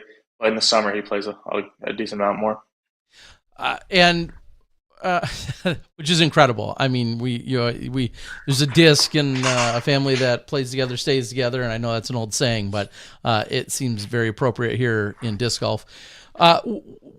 What was the conversation like with, I know your one brother was there, Adam, right? But what was the conversation like when you talked to Jake after winning? Well, I don't think Jake's gonna like how I'm saying this on the podcast, but he didn't really want me to play these events after I won Mats. If we're being honest, he felt like it was a waste. But Okay. now that I've made disc golf history, he's kind of come to accept the fact that I have done it. But obviously, he called me after, congratulated me, and was really excited to see me win all of them. But yeah, Is there any hint of jealousy of hey, of course he had his successes in Am, but I mean you did something even grander, so to speak. Is there just an ounce of jealousy there? I don't know. You can go ahead and ask him that if you really want to. Yeah, Terry, you ask him. No, I don't know. He kind of accepted cash. He says he accepted cash a little too early, he thinks, but that's because his year got cut short to COVID. He was going to play the NNDDT Tour finale, not Tour finale, the National Championships in October it was, but it got cut short due to COVID. He was going to play some of the AM majors, but they got cut short due to COVID. I actually played my first major before he did. So that's kind of wild to think about. Yeah. But yeah, his reason for going pro was due to COVID. So, and will you once you're, are there plans to travel with him and tour, or how do you? Because traveling when you're 17 is clearly has a lot more hurdles than once you become a legal adult. What's your plan? I don't think I'm going to travel until I get to 18. Okay. But that's because my mom, Jake just texted me and said, do I need to come in there and fix up all the chatter? If he wants to, sure. I mean, Jake, if you're listening, come in if you want. But yeah, I have no plans to travel until I'm a legal adult or I'm finishing up school.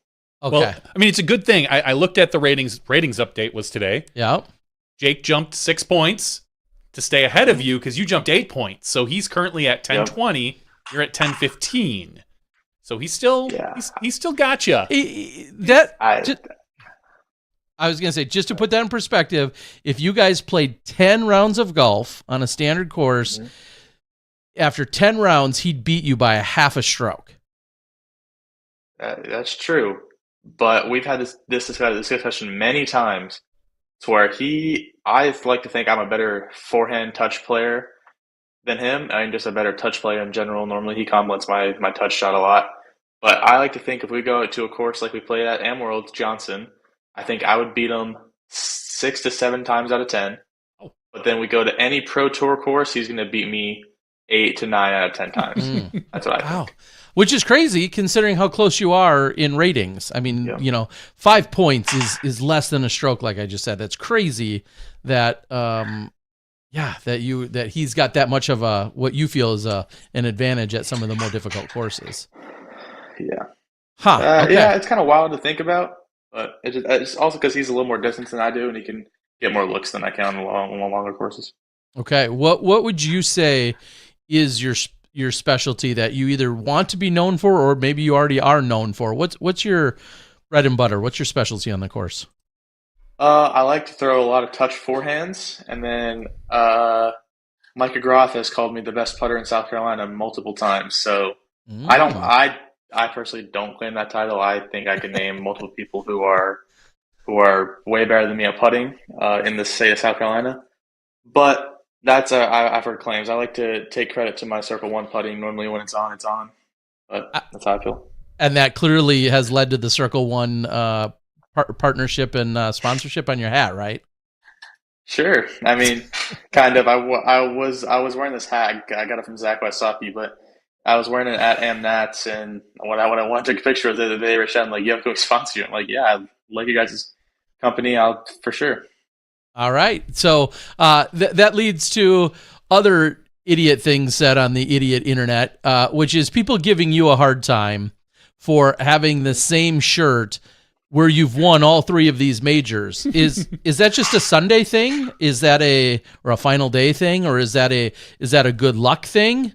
Clearly you own more shirts, but Oh, yeah. speak to that. I have 6 polos I can wear, but when there's 5 rounds in a tournament, at least at two of the 3 majors, you have to wear at least one of them one day. And that one's my lucky Sunday one that I always wear. Nobody got on Tiger for wearing the same red shirt every Sunday. Preach, brother. So Preach. So I mean, it became a signature, like it Yeah. became a defining signature thing of Tigers. I have no problem with that. I know. That's why I hate the internet and so many people on it. Because like, Wow, okay. let's celebrate your successes and these incredible things that you do. And people just have to go to, well, let's rip on him because he's wearing the same shirt. Well, yeah. Like you said, Tiger did too. I think he's doing okay. Exactly, yeah. If you told me I could shoot 10-20 rated rounds and I had to wear the same socks every single day, I would do it. I thought you were going to say you'd go wear his dirty shirt if you could shoot 10-20. I would do that too. But I'm just saying, I would wear the same socks every day and not think twice about it. Be like, whatever. I'm shooting 10-20 golf. I do. I am going to steal his shirt, though. It clearly works. I think it's a great looking shirt. I love it. I didn't. I feel terrible that I didn't ask the meaning and behind the trophy that you received. It's a very unique trophy. So my question to you is: Did you ask? Do you know exactly the meaning behind it? It has like a little plate on it that says the Grand Swiftness or something. I'm not too sure the trophy's in the other room, but I think it's just a statue or some figure they have in Grand Rapids. Okay. I think it's just down to a smaller scale. Okay. I feel bad that I didn't ask because I was meaning to that day. It's a very unique. It's in the thumbnail that's now on the video here. But yeah, very unique trophy. That certainly stands out, and I thought it looked really cool. I don't personally know the significance of it as to what it represents. I see Ace Run on the board. Your brother did chime in on the board here briefly. He said 50-50 at Johnson. That's all he said. So yeah, 50-50 at Johnson, which you laugh at. Yeah, he just texted me 2 minutes ago saying 70-30 is wild, but I don't think it's wild. If he wants to fly out to Michigan, we can go do that, and we can film something for your channel if you want to do that next time we're in Michigan. I love it. I love it. Well, our good friends at Ace Run, who were out there working, covering the FA1 throughout the weekend, also chiming in, saying that Jake has more black aces on film. Is this something is he known for? Does he just have one? I think he probably has one. There's one hole. I think it was 17 at Des Moines last year. It was 16 at Des Moines this year. Okay. It was like the tunnel shot through the hole. He black aced the FPO basket on video. But the funny thing was when me and Adam first got to Des Moines, the first day we practiced the course, we started at hole 16, and I was like, "Yo, Jake, isn't this one you black aced last year?" I think Adam said that. And as soon as I threw my shot, I go like that, and then I blew up the black, and I blew up the women's basket in black ace. Okay. So not on film. Yeah, that's correct. That was not on film. So I guess they're right. He had more on film. Ace Run also has a great idea. They say Monn versus Robinson battle. That would be a good one to film. That would be a pretty. You guys are both pretty good, but that also would be a pretty tall task right now. To go up against those two, wouldn't it? Yeah, they're playing pretty good. I know. I'm pretty sure Ezra's higher rated now than Isaac. That's crazy. He is. Yeah. But yeah, Ezra actually stayed here for a local tournament, so maybe we can get in touch and film that. I'd be down. I think Jake would be down. He's a competitive guy. Or you go. We have one of the two older brothers versus the 2 younger brothers. Yeah, that mix it up. No, that means I got to face Isaac. No. I face Ezra. I would still lose either way. I'm saying you guys pair up. I'm saying the 2 younger brothers on one team and the 2 older brothers on one team. So you would get Ezra versus Jake and Isaac, and then Jake and Isaac. There you go. Technically, that'd be the most fair teams because it'd be the highest rated and lowest rated versus the middle. I mean, exactly. whatever. Well, and then just to follow that up, there's been understandably a lot of hype. We've seen a lot of good, combos throughout the years, the Lissamans, the Ricos, the Sextons, so on and so forth. We've seen some good pairings, but clearly Ezra and Isaac have set the bar the highest.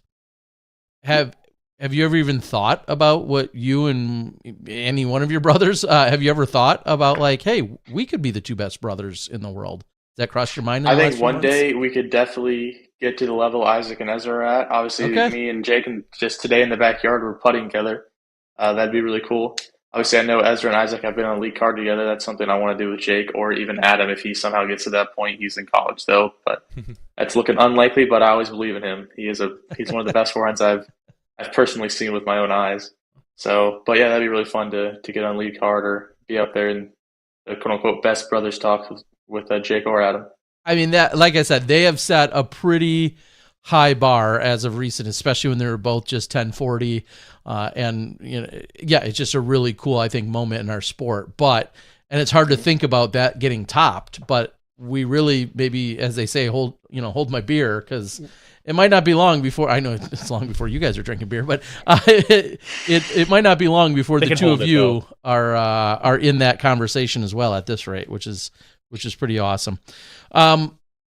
Somebody asked a question earlier. I think that was the big one, was when we're going to see you playing pro, at what the next event is. So as you look at the end of the year, we've kind of roughly talked about a few of the events that are on your calendar. Anything really stick out as like, yes, that is, I want to bring my A game there, or that's where I have the most to gain or most to prove or most to solidify? Is there any event that really jumps out at you for the remainder of the year? Oh, I feel like I have to say USDGC. Obviously, it's I think the most prestigious event in disc golf.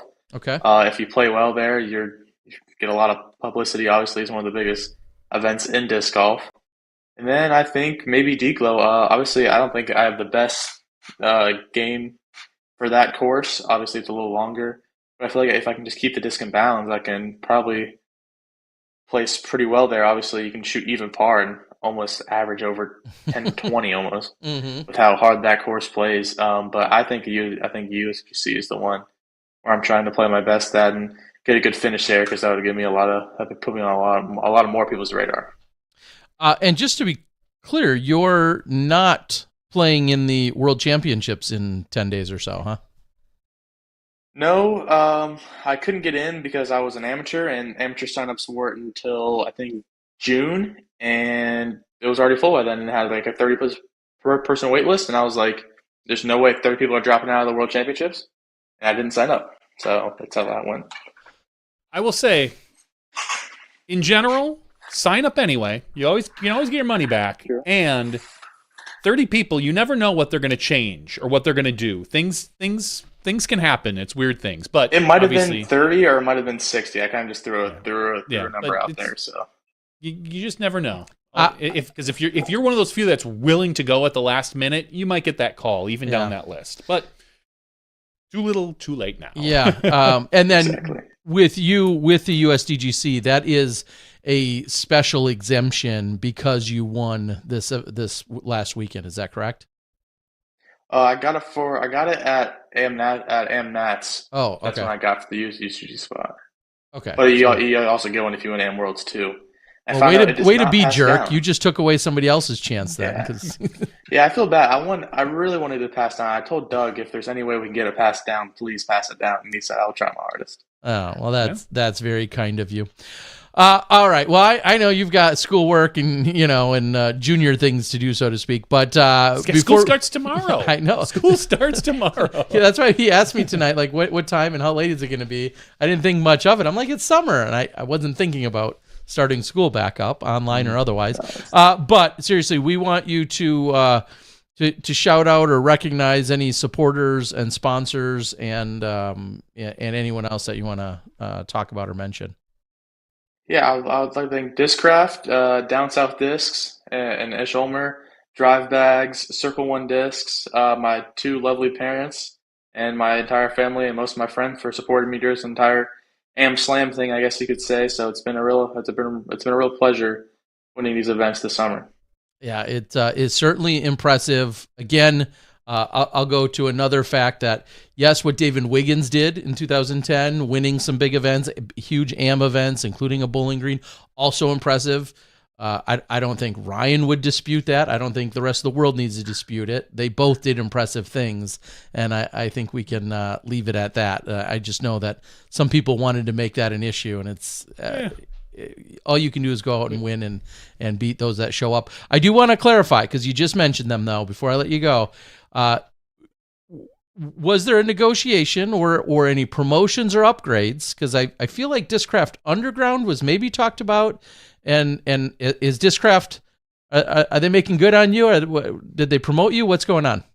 Or were you all full Discraft? I am underground right now. I have not received any words from Wes yet, but I think we're in the talks, but I don't really know yet. Not too sure. Wes, after this guy gets done with lunch tomorrow and his milk or something, you call him and you give him his upgrade. Yes, fully deserving and then some. I don't know how they didn't. What are they doing? How did they not lock you in earlier? I don't know. I haven't really heard too many talks. I heard Wes throw out the idea at MNats. I'm not too sure yet, though. I think he had to talk with Bob. I think he's going to talk with Bob either today or tomorrow. So, Bob, Wes, Mike, heck, Jim, get on the phone, all of you. Make this right. Because if they get Jim on there, I want to be on there. I like Jim. Exactly. Good guy for the sport. Yeah. All right. For sure. Well, Ryan, it was a pleasure. I wish I would have been there for even more of your successes this year, but it was honestly an honor to watch you close out this World Championship, close out the AM Slam. I sincerely mean it. Like it's so great to talk to you and anyone from your family.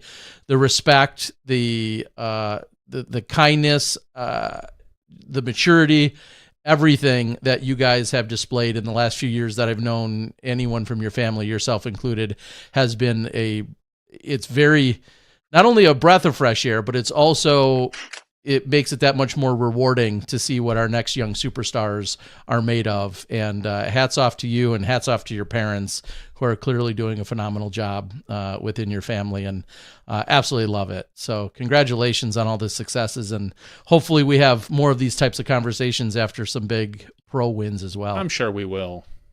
I hope so. That'd be cool.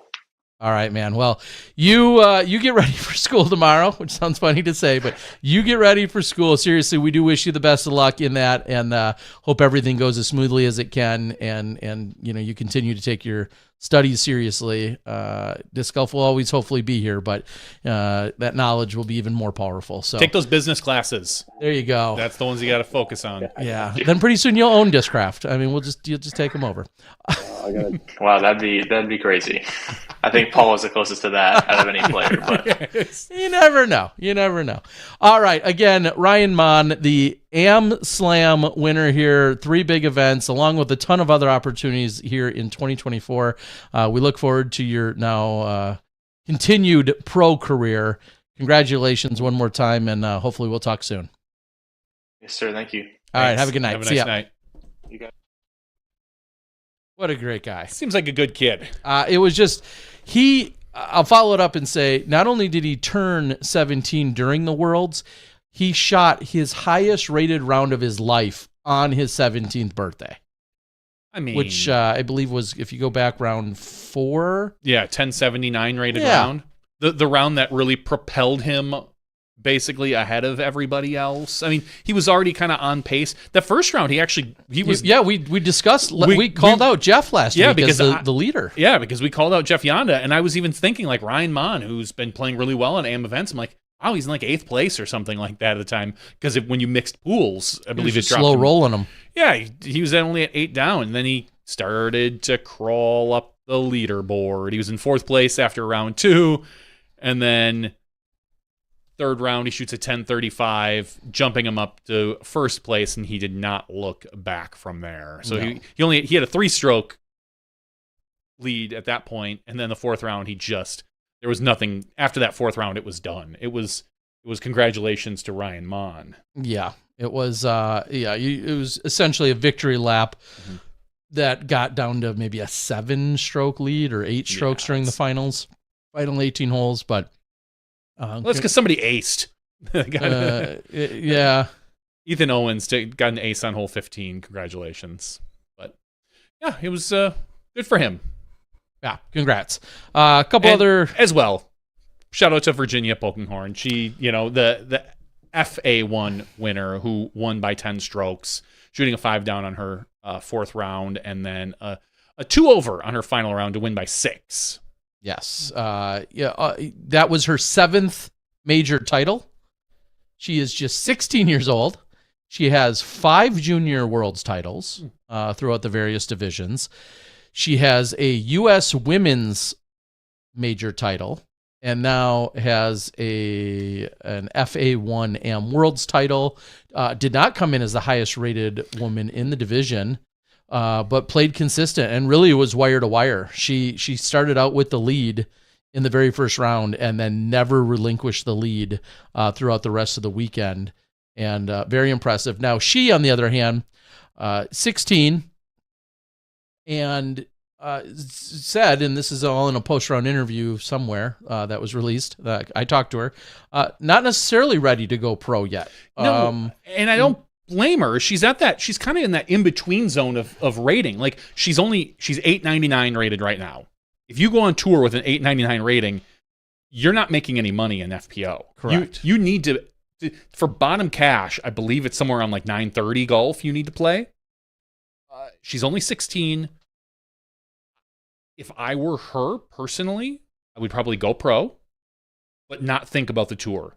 Probably stay regional, play, FPO regionally, and try to improve your skills, get to that 930, 940 rating, hopefully over the next 2 to 3 years, until you get to be that 18 or 19 years old, and then maybe make a step into the tour.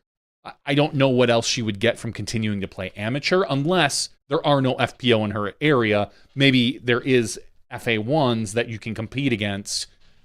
But in general, that is kind of the avenue I would look at. Did she give you a hint as far as what she was going to do? She just said she's not going pro. And again, after everything we just talked about, I can understand that philosophy. I know you think, well, you've just, so to speak, won at the highest amateur level, but at the same time, she's in that zone of figuring out life. I mean, she is like Ryan. She is a high school student, and I feel like the conversation is very different, as you just alluded to, if she's 920, 930, 950 rated, and she's playing, very competitive FPO level golf week in and week out. She's obviously a great player, but she's not playing to that style or to that level just yet. So it is kind of a goofy zone where she probably doesn't want to show up somewhere and feel like she's necessarily sandbagging, as some would say, where she's going to dominate. But she's definitely not going out on the tour or playing in a really big elite series or a huge A tier and going to be overly competitive for a win there either. She's in this kind of a in-between stage, and clearly disc golf is very much her life and everything that she's been doing. She's played in 199 events up into this point, and she's been playing for 10 years, which is, again, wild to think. 199 events. She is just 16 years old. And as I said to her in her post-round interview, she's won more majors than most women will play in. She's already won 7 majors at these various junior and amateur levels. So whatever she wants to do, I'm sure she'll get it figured out. I know she's got a great support system that plays and everything else. We'll see where things shake out. This year, what did she did play in what FPO events? This year in FPO, she played in. Just scroll down. You're there. Oh, whoops! There we go. Sorry. She played in an Ice Bowl, which is an XC tier, the Monkey Island Open, which she won and declined cash. Mm-hmm. She played in. She played at the Champions Cup, took 41st, 32nd at DDO. first place at an iOS number 125. Wow, God, we're old. She took first place there and declined cash. That's an A tier.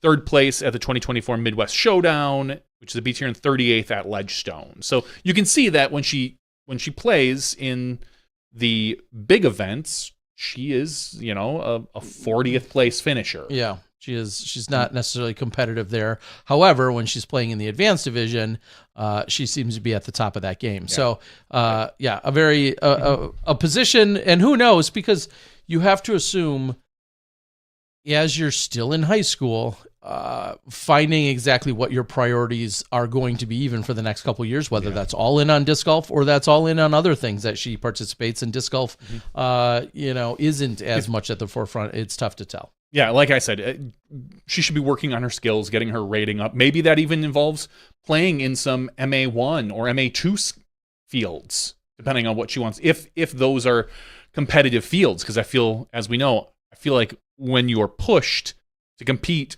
harder, you play better. Look at the Monns. He was saying himself, I would beat all those other 950 to 980 rated guys by 12 strokes. Where's the competition in that? That probably does not improve your game. It doesn't challenge you. Play against players who are better, and you will hopefully get better. A lot of times you talk about playing in some amateur ranks and then maybe staying there for a little while so you learn and know how to win. Ryan's got that. He can check that box. He knows how to win. I think she does too. Virginia, exactly. All right.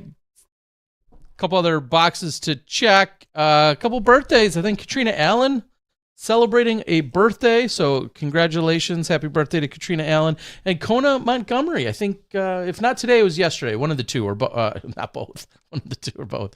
No, I know her birthday is right around this time, and I believe it was yesterday. So just thought I'd throw that out there as well. Happy birthday to both of them. And everybody, honestly, everybody's birthday. If it's your birthday, happy birthday. Yes, Katrina's is today, and Kona's yesterday. So. And Aaron on the board, his birthday's tomorrow. Aaron, happy birthday tomorrow. Alex, who I know has been out doing some drone work for disc golf, especially here in the Milwaukee area. Alex, boss man, celebrates a birthday today as well. Glenn Reiser brings up a good point that I saw earlier this week. Some player had back-to-back aces at AM Worlds. How amazing is that? I've only heard of that, I believe, one other time. It was a long time ago. I've heard of multiple people getting back-to-back aces. Someone, then I get an ace, the guy behind me goes up, he gets an ace. I think I've only heard of it one time where someone gets an ace back-to-back in a tournament. I know for sure one other time at the World Championships this has happened in Michigan. Holes 4 and 5 aced by Rock Searle. Okay, that's who I was thinking too. I didn't realize that it was at a Worlds. I forgot about that. It was 2000 Pro-Am Worlds over in Hudson Mills, near Ann Arbor, Michigan. And it was Rock Searle. And the second I heard of those two aces, that was the day I had arrived on Thursday for action.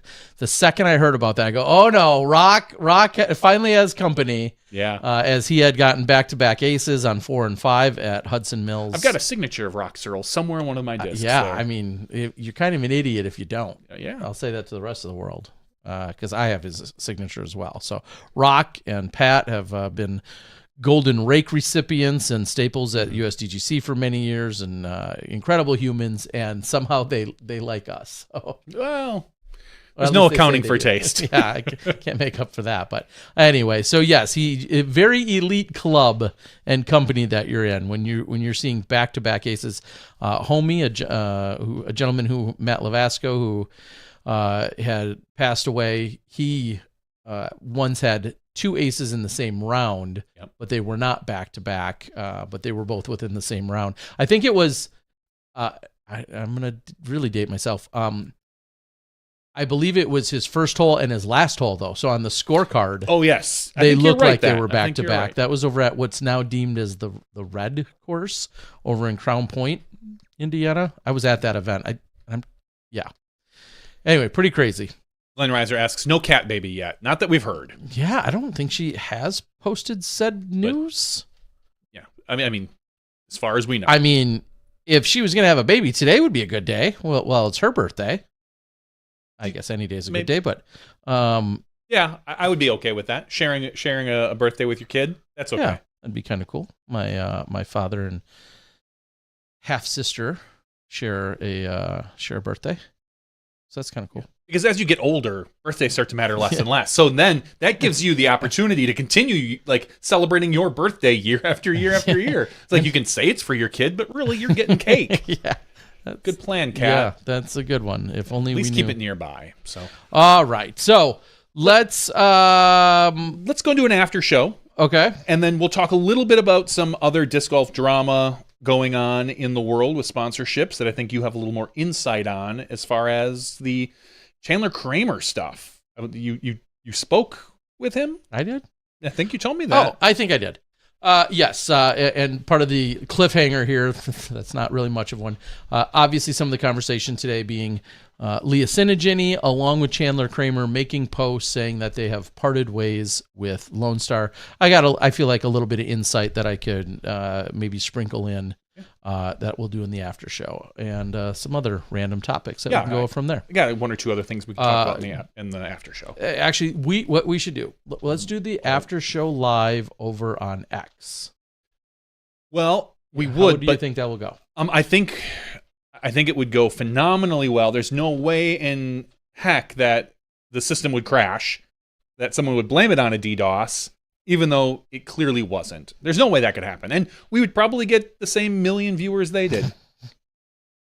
That's what happens on X, I think. There's a million show up. That's why we have 2 X's in Smashbox. All right, folks, we are going to call it for the regular show. We've got giveaways in the after show, a few other random topics, along with what we're hearing over there, any insight we can maybe provide on the going-ons over at Lone Star that hit the news and airways today and whatever else. But huge shout-out. Congrats to all the champions and the new married couples, the newlyweds, the birthday people, everybody. But huge shout-out and special thanks to our 2 guests tonight in Ryan Monn, along with Joey Buckets, 2 of our champions this weekend.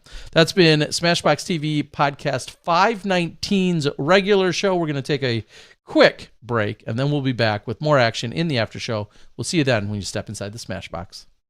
Thank you to our $2 and above patrons. Your name is listed below in the credits. If you are interested in being listed as a producer in the Smashbox TV credits and supporting this and other fine podcasts, please visit patreon.com/SmashBoxTV.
Hello, everyone, and welcome to Smashbox TV Podcast 519's After Show. How's it going, We're here. It's the After Show. Another, I was going to say Worlds, but more broadly, another Worlds in the books. And I wasn't there for all of it, but let me tell you, because I didn't say this in the regular show. Now I feel bad I didn't. Oh, that's fine. Hats off. Like, just a damn good job. From everything that I saw and experienced. I didn't see every detail, but they dialed up great weather after day 1. I guess there was a little rain early on, but after there's a little worry about moving things around. And but man, when's the last time you were at a World Championships and it was like 72 degrees. Like, that's a win in itself. It really did feel like this weekend and a little bit into the week was perfect disc golf weather. It was nice and cool. It was, there was no humidity. We saw that at Idlewild. It looked like it was perfect weather at Idlewild. I was just going to say, how warm was it there? I think it was not extremely warm. I think it was really nice. Because there's been some blistering Idlewild. There has been. And as somebody else pointed out, no inclement weather there this year, which also is unique in that they didn't have any. So good to hear. Tents have blown away. We finished in the dark. We've started rounds the next day. Idlewild has always been wild and some form of adventure every year. So it sounds like they had So less idle, more wild? Yes. Less wild, more idle this year. Yeah, this year. Yeah. I'm saying in previous years. Exactly. So very, very cool. And over in Michigan, like I said, the days that I was there, which was really Thursday, Friday, and Saturday, the 3 final rounds, just about perfect, and really enjoyed it. But hats off to the team. They had a record attendance in FA1. Now, I think sometimes just the logistics work out. I don't know if there's other times it could have been bigger, but was capped. But either way, record turnout in FA1. It was the largest ever women's field period of any division, or just I don't know what I saw, but I know it was set some kind of record, which is awesome. I believe you. 16 countries represented overall in the AM Worlds this year, and so the 2 divisions, which quite frankly I don't want to say is quote unquote easy, but when you think about worlds of the past that you and I have either played in or participated or been media for, you now have your Pro Worlds, which is just MPO and FPO. And then you have your Masters Worlds, which is like 3,900 divisions. And then you have Junior Worlds, which also has quite a few divisions, ages and genders. And then you're here at this AM Worlds, as we're calling it, and it's just FA1 and MA1. It does feel like a little reprieve of just those 2 divisions to follow along with. We are getting Pro Worlds overseas next year. How long until we see an overseas AM Worlds? I said the same thing, and I understand a majority. I don't know. I would love to say a majority of our AM players are US based, but you do have a large contingent of Finnish and Swedish and probably now Estonian players that are Norwegian that are Czech. I mean, would someone, and this would be probably a good question to ask Ryan, someone like Ryan have traveled over to AM Worlds if it was in Finland? Yeah, well, I think Ryan's a bad ask because I think he would. That's what I'm asking. No, I think he would almost for sure because he's the favorite. One of the favorites. And now, that's what I'm asking. When you're, we'll say 925 rated, is it as appealing? No. And would you go? I think that's the question. Would we only get a few of the top Americans to go over? And would we care? Is that a big deal? Because I think they would get filled by plenty of locals. Exactly. So as long as European locals. Would you put like a star next to that winner? I know we always say. No. I know we always say you can only beat the players that come. But if you have, a couple of the 1,000 rated, like we'll say 2,000 or 3,000 rated Americans that don't go, that's on them. I understand, but. Yeah. No, I would love to see it overseas at one point. I did think of that throughout the weekend. Is that possible, or is that plausible that it would happen? And I think it would be more likely that we see the US ADGC go. I'm just kidding. I couldn't quite spit that out with a straight face. But there's no reason why, in theory, now this always goes back to we're just two talking heads. Saying a lot of what ifs. Obviously, somebody else would have to want to put in that bid to even possibly run it. I would assume there's some people over there. I mean, look at a Toonie that's bringing in 12, 15, 1,800 people, most of which are amateurs. Clearly, there's a player base there that would do the job. That's not even a question at all. Yeah, they could. Could you get turnout? We absolutely could. Is there the courses? Absolutely. Yeah. Is it? I don't want to say logistically, but would it be a goal within the PDGA to say, hey, let's have an AM Worlds overseas? And then that brings back circle this all the way back to, would you want that to be just the quote unquote FA1 and MA1 AM Worlds? It would just be the. Would AM you want Worlds. a junior or a Masters Worlds over there? When you think about disposable income and people maybe in the best position to travel internationally, you're probably talking your 40 and older crowd, though, right? Yeah, and maybe people that may or may not appreciate the cultural experience a little more. Maybe not. I could understand that. I would have to look at what the 40 and over crowd looks like overseas. I don't know if I've ever looked at those divisions. How many there are?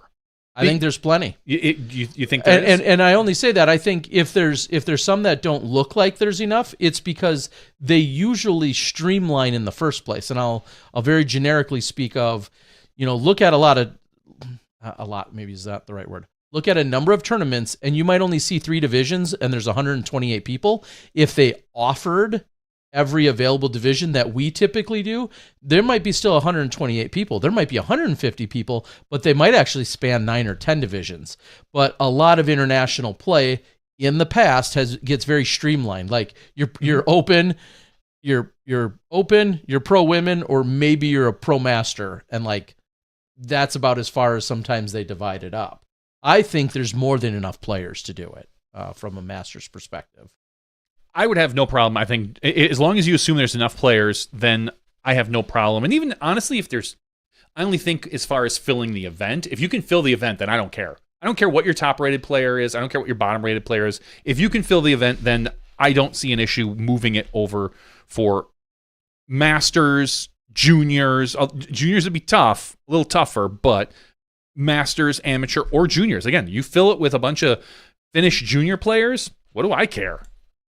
Like, so there's 1,000 of them. Yeah, there's 1,000. I mean, it would be interesting to see that, to see the contingent, to see the season.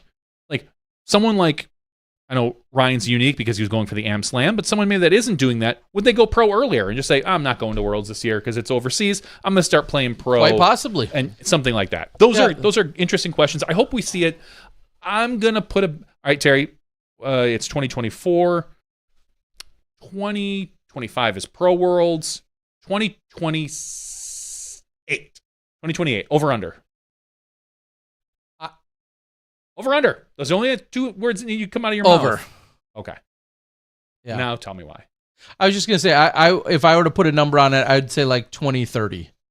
And I don't know why. I'm clearly just. It's a made up number. That's fine. Yeah. I mean, literally, it's a made up number. It doesn't But exist. 2030. That's a long time ago. We're not going to see that. Yeah. Okay. Yeah. Well, we'll continue to see how the sport diversifies internationally. Obviously, it's growing internationally at incredible rates. I would say 2030. By 2030. How about this? How about I'll just say I'd love to see it by 2030. I'd love to see it by 2028.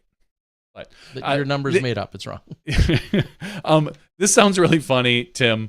Just have a U.S. AM World Champion and an EU AM World Champion. Doesn't kind of defeat the AM of the world portion when you divide up by countries. But then again, we also, I know. We currently have the United States Amateur Disc Golf Champion, and it is not limited to United States competitors. As opposed to like the Finnish one, which is limited exactly. to Finnish. So we're kind of funny with some of our naming. Just like the United States Disc Golf Champion, USDGC. Our states aren't united. That's weird. That too. But the USDGC has plenty of international players. I don't know. Some semantics. Luke says the idea of an amateur world champion is funny when you think about it.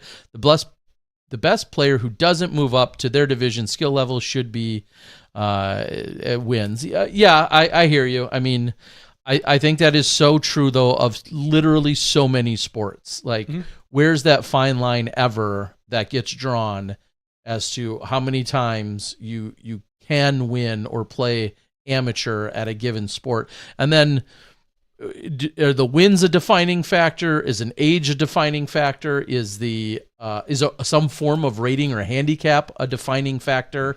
I mean, it is interesting when I've been going to these Masters Worlds as of late, the last few years, more intently, to see someone win, and I'll just make up some example. Someone win an MA 65 and under, and they're 62 and they win it, and then to come back and win it again when you're 63 and potentially when you're 64 and 65.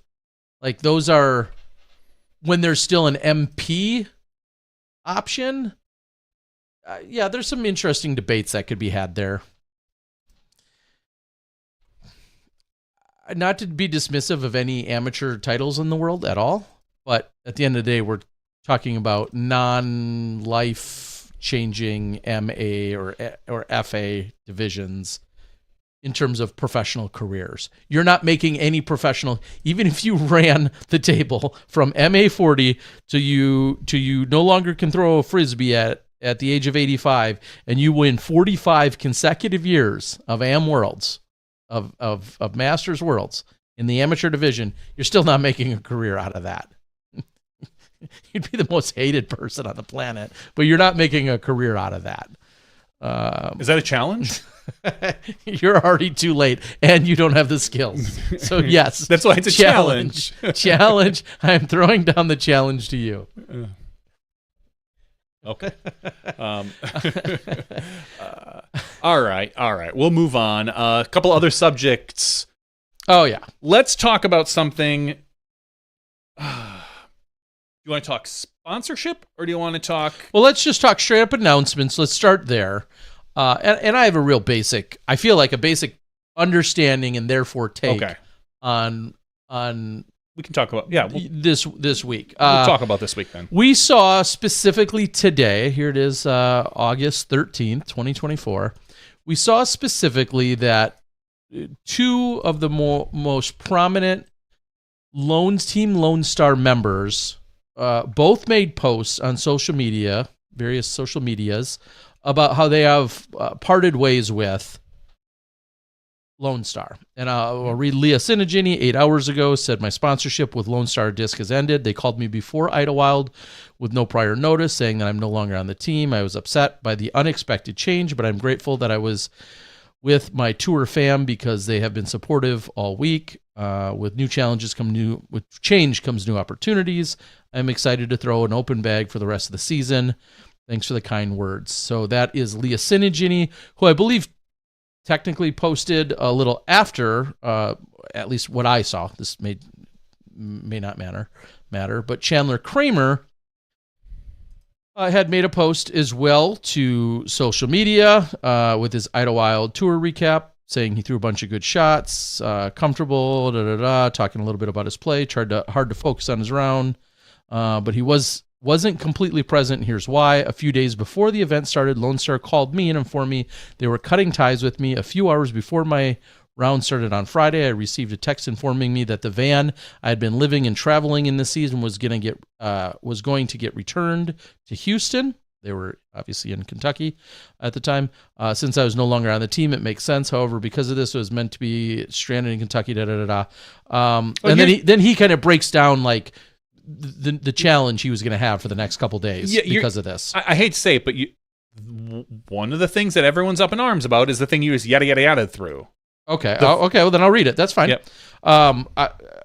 He said, "Since I was no longer on the team, it makes sense. However, because of this, it meant I was going to be stranded in Kentucky with all of my things. I spent the weekend trying to figure out what to do and to get plans in place so that I wouldn't be stranded. So here's what I did. I was able to temporarily drop my stuff off from the van Saturday night at a relative's house. Sunday after my round, I sprinted to the parking lot, caught a ride to the airport, just made got a flight, which he just barely made. I came back to Texas. Thank you, Mom and Dad, for picking me up at the airport. I love you all. and bought a van, and now I'm headed to get my stuff and continue touring the rest of the year. This year has been all over the place, and I've had to deal with a lot. I've said it before, but it feels like it's one thing after another. However, for the first time all year, I can sincerely focus on playing disc golf and express how excited I am. Thank you to everyone. And then to give another quick update on top of that, a few hours later, he posts and says he has signed with AGL and Clash Discs along with Dropship Disc Golf. He was, I think... Well, those are his main sponsors. Yeah, now. he was already with AGL and Clash. Now, there's been obviously more since that was posted, but that came out, and the internet, as it wants to do, was very upset for Chandler, saying that how can you take away a guy's van in the middle of the season? Lone Star. I don't know the deal with what the van, as far as like the actual deal he had with Lone Star. My understanding is that the internet was very upset that they would, not necessarily that they would drop him, but that they would take the van in the middle of the season, leaving him quote unquote stranded. Sure. Now, again, this is just Chandler's perspective. We're only getting one side of the story. There was a post from Lone Star that cleared some things up, that more or less said Chandler's account is very close to what happened. That I believe they had Robert Burridge take the van and drive it down to Houston then. If I were Lone Star, I probably would have had someone go out and get it personally, then have someone drive it down and back, considering Worlds is coming up, but whatever. And so that is where the internet very much got upset. Chandler followed up and said in a post that he was being dropped because he was promoting the other brands as much as Lone Star. That was Chandler's take on it, and I have no reason to doubt him. But again, when you're recounting the story, you're obviously taking it from the perspective of whoever is telling the story. So yeah, of course. Do you have any further information? No, I mean, I here's what I essentially have gathered, that it feels as if this is as tough as it can be for any party to swallow. It sounds like this was a very business transactional situation of, and maybe even as Chandler, I think, alluded to there, not necessarily. I don't think Chandler's big, we'll say, frustration or disappointment or challenge was so much that they weren't aligning in terms of what a sponsorship agreement was, and that, so to speak, cutting the ties, I think comes to me as very amicable. Wow. Yeah, there's no extra L. I know there. it's a tough word for me to say. That's okay. Amicable. Everybody has those words. Anyway, it seemed in that sense, like, I think Chandler very much as no one loves it, of course, I think Chandler's okay, as he said. I think he's okay with the fact as to why it happened. I think it was business also on behalf of Lone Star, is my understanding. I think where Chandler specifically is and the internet probably then was very frustrated was it a timing thing? It's a horrible timing. But let me just say, is it a timing thing or just a timing maybe specifically on Chandler's part of, hey, this has to get back to you by such and such day, and I'm just about to start a tournament. Now, what I can say to any of the conversation, no matter who's involved, there's never, let's face it, there is almost never a good time to be let go, cut loose. Oh, no. Or fired, whatever you want to call it, however you want to define it. I feel like that's true of any situation, because you name me a day, any other day this year, and I could give you a reason why somebody would say that sucked. You know, if he found out on Friday right before the tournament, if he found out obviously Saturday or Sunday while the tournament was happening, that feels like it would suck. If you find out on Monday, oh, that sucks. You know, he just didn't cash. And now you're going to kick him while he's down. And, you know, and then anytime in the next week or so definitely sucks because it's pre-Worlds. I think that right after Worlds, there's going to be another event, and we're in the home stretch. So from here, and somebody could say, why not just let them have it for the rest of the year? Right? That might not be an option, depending on if it's a lease, if it's like what the deal is. We don't know as far as the deal on the my main point to that though is I agree that it was probably very abrupt in the sense of how Chandler had to deal with it. And I say, that's with everything we've seen from him, a tip of the cap for being professional, but resilient and kind of like getting all your shit in order, for lack of a better phrase, like the fact that he did have to make these adjustments in a very short period, I think says a lot about him. Yeah. Being able to just he had to fly home. He had all this trouble. It's really, but it seems like if there's a silver lining to think like, man, I took a pretty big blow here and I'm bouncing back very quickly. He's in a vehicle and back on the tour. It was a massive pain, but he's back on the tour. So I give him a ton of credit for that. Now on the other side, I just find it funny that the van had to be returned to Houston. Yep. He flew to Texas, bought a vehicle, and drove away. Just like. Well, let me, and I'm just going to play devil's advocate here. I just think it's funny. I think because that drive from Kentucky to Texas is 3 days. Well, I'll say this: it seems as if you read within maybe some of the back and forth, there was a conversation about who was going to maybe ride with whom. And now, originally was Robert going to bring that back because Robert and him were sharing the vehicle at one point during the year. Well, I think Burridge's needs have changed, where he didn't need the van either, because he's riding with someone else. So let me ask you this: if and I'll use a blunt term, if you were fired, do you think you're the best person to be driving a $10 or $20 or $50,000 vehicle back across the country after you've just been let go? It all depends on the agreement. And that's exactly. One of the things Aaron says is that players should negotiate the end of your contract in mind. Leah Sinigini, she had a van as well, but it was her van, correct, but it was wrapped by Lone Star, so there's no issue there. It all depends on how that goes because, again, the timing sucks. A little bit of pre-planning, obviously. If he's not a sponsored player, do you really want him driving it? What if he gets in and he's this not is the worst sponsored, thing. He gets into an accident. Yeah, he gets in a car accident that totals the car. He is no longer a sponsored player in any capacity. That shouldn't matter, though. That shouldn't matter in the slightest. Tell that to the lawyer. No, seriously, I know it shouldn't. But tell it to a lawyer. Are you insured? That's really all that matters. Is who's the vehicles? Are you insured? Is he driving? I don't think he's technically an employee. Okay. What if he's a contractor, independent contractor? Yeah, that I don't know. It could be. That's kind of my point. Is I think there's a million variables that can happen. Some of which are definitely if I'm doomsday worst case scenario. I'm just saying. Depending on what happens, if I'm Chandler, I offer to drive it back, but charge them. Cool. I'm charging you mileage. But again, if you've got other people. I think Chandler's bigger challenge clearly was the fact that not only did he need a different vehicle, but also, you're going that far out of your way, but also where's the stuff going to be? And is there I think my understanding is there was I don't want to say a lapse in communication, maybe a miscommunication about how the return would have went. I think there was certain pretenses that were, if it were, say, Robert and Chandler. Now, let me ask you this. Yeah. If you're trying to return it, what sounds more appealing? You making that 16, 18, 20-hour drive back, or you and your previous travel companion making that?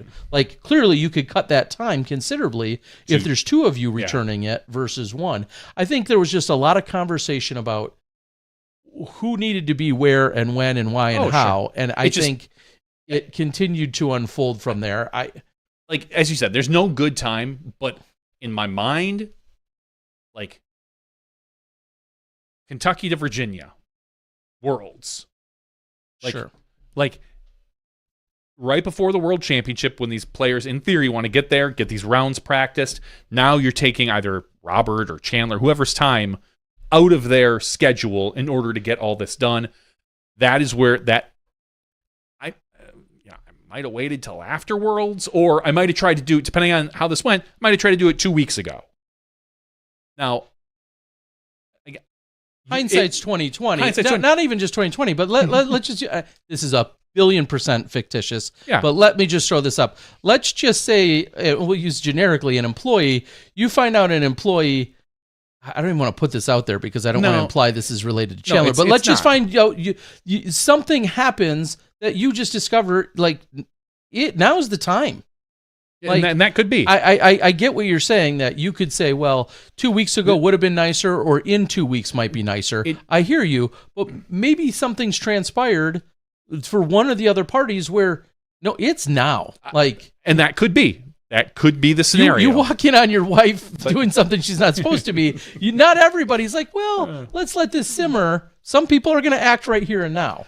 I agree. This doesn't feel like that type of scenario or that type of thing, but we have no idea. And I will say this, regardless of how this went down, as we saw with Discmania and Ganon, the company always loses. Like, this could be like 100% on Chandler. I'm not saying it is, but it could be. And yet, still, we would take the player's side in general as a society and as a culture, because it's David and Goliath. You're looking at the little guy versus the big guy, and we almost always side with the little guy. That's just how we are as a society and nature. I'm not saying Lone Star did anything wrong. I'm not saying they did anything right. I have no clue what the details are behind the scenes. But as we know with Discmania, everybody's going to side, and Lone Star doesn't necessarily have the best rep recently. Well, you liken this, as you're just saying, adds it all up. The second somebody leaves a manufacturer, whether it was on their own volition or it was the manufacturer's choice, the internet instantly goes on fire and says, I don't believe they let so-and-so go. They should have given them any amount of money they wanted. How could they not have kept them? That's exactly to your point. Every single offseason, that's what we hear is, oh my God, how did they let so-and-so go? I would have paid them anything. How did Discmania let Simon go? I would have paid him double whatever MVP was asking him. Shut up. Like, yeah, there are so many other factors to it, and different scenario. It is, but I feel like that's always, like, to your point though, it's always the first blame is looked at the manufacturers. Always, I agree. No matter what the player did or said, it always is. I'll just say that, and I'm in no defense of any specific manufacturer here. No. It is funny though how, like you mentioned, that's where we always go to. We always do. And it's David Goliath. It's the nature of the beast. It's just what we, as a society, we're always rooting for the underdog. And companies are usually faceless. It's hard to get behind someone that's faceless. Like, you don't side with the big corporation. Like, if there's anything that we've ever been shown in any movie or media or TV show, the company's always the bad guy. The individual is the one you always root for. And that's just, again, that's what we've all become accustomed to. And again, in this scenario, I don't know who's right or wrong. I don't know the details. I think the big question is, whether how I would summarize it is, I gather that Chandler and probably Leah, but specifically Chandler, who was probably, I think, a little more talkative on the subject today. It feels like he understands the business decision of them splitting ways. I don't think that's up for debate. I don't think Lone Star is at qualms with that. I think both Chandler and Lone Star understand the business decision of them parting their ways. I think the frustration is come from Chandler in terms of the lack of timing. And I'm sure Lone Star could say, hey, the writing's been on the wall. And maybe you just weren't reading it. right? Or whatever. That's always where there's three sides to every story, right? His, hers, and the truth, or whatever, or somewhere a mixture of the two. That very much, I think, could be the situation. I don't see a world where it's exclusively placed on one or the other. The timing sucks. I think it's always going to suck, is all I would say to that. Yeah, so there's I make no defenses specifically for anyone in this case. I do feel, the one thing I will say is I can absolutely agree that the internet probably overreacted. No. That's the only thing that I can bet on here. No, that doesn't happen, Terry. Anyway, so that's what we saw. I wish everybody the best of luck. Obviously, Chandler has, made his post of being maybe, I'll say, in tied stronger is probably the best way I would word that, or I don't want to say in deeper, but tied stronger along with AGL and Clash Disc, along with Dropship. And of course, continued blessings and success for him. And I know Lone Star is looking at their business model, as everybody is. Mm-hmm. I don't run their books. I have no idea what their books say. I but should. They've got to be also looking at the numbers, and I know what books are, and what makes the most sense. I mean, here's what's funny to me. This seems par for the course after we've just had this Kevin Jones conversation, different, but had this Kevin Jones, this Vino Macula, and who else shifted midseason? Did somebody else just do it? Anyway, those are the two big names. After those two just did it, this doesn't strike me as nearly as crazy anymore. I believe that a lot of these contracts say either one of us can terminate at any time. I'm going to assume that's exactly the scenario over there at Lone Star. And if whether it was, with some kind of formal or informal warning or writing or not, I have no idea. Well, but they just said at any point we can end this contract. Yep. And it sounds like that's what they've done. Yeah, and as we saw, Chandler had he wasn't signed on until like the very end of the season, because he was on them. I think he got dropped, or they parted ways. I don't want to say got dropped, he parted ways. And then he came back at the very end of the or the very end of the offseason. And so it was clearly, that might have been too some of the negotiation within this van in the first place. Yeah. Right? So you talk about travel plans and other things that are going on. I think there's far more layers to it than what most are assuming. So I wish them all the best, is all I can say to that. I think we can put the pitchforks back away, even though nobody will. I think it's fair to say we could put them back away, but we'll see. All right. Aaron, have a good night. Thanks for joining. And Ace runs out there, as he says, never a good time to get news like this. Well, sorry, Ace Run. Speaking of getting dropped, Ace Run. Hey, listen, sorry, Ace Run. You're in our heart. But you're not going to be on the course. No. Ace Run got notice that the Disc Golf Pro Tour, as we know, has been going through some layoffs. We saw that with a few, with like Tournament Central kind of getting scaled back and whatnot. And Ace Run put a post out there saying that they will not be with the Pro Tour this year, that their services will not be required. So Ace Run will not be running cameras for the Pro Tour anymore this season. What does that mean? I saw some people wondering if that means they're going to have less cameras. And I'm going to say, no, it doesn't. I think what it means is that some of the people who maybe had originally run cameras and now are in different positions at the Pro Tour are probably going to have to go back to doing some additional camera work. Plus, they still have the Jomez crew, so my guess is we're going to see a lot of the guys that I started with at the Pro Tour a couple of years ago having to get back behind the camera. It does not mean that we're going to see less cameras. Like normally we see at least three on the first card, 2 on the second card, and then a roamer as well as the drone shot. So it's usually a full 3, 4, 5, 6, 7 cameras, and then usually lately a stationary camera sitting somewhere. I'm going to guess you're still going to see that exact same setup the rest of the year. It's just that a lot of the personnel will be different. The personnel behind those cameras will be different. So I'm obviously we feel for Ace Run. We want you guys to put out all the best content. We want you guys, hopefully, that maybe frees you up for some new stuff, like the Anderson Monn battle. Yeah. So. Yeah, go out. Anderson, no, Isaac Robinson Monn battle. Anderson? I said Anderson because I was thinking Joe. Monn. Oh. Yeah. Well, go out and, as they say over at Ace Run, good time to pick up some merch from the guys. Good time to pick up some Conrad merch. And Felix, hopefully. And naturally, like me, we'll start rolling into the part of the season here where things are calming down. We really have like 4 or 5 live events on the Disc Golf Network that remain. It's August 13th right now, so there's about 4 or 5 live events that remain, and then we start filtering into A tiers and maybe even B tiers, whatever. We start filtering into a few of the slightly smaller events that aren't necessarily on the tour. My channel similarly kind of starts rolling into that mentality and also that portion of the season right now.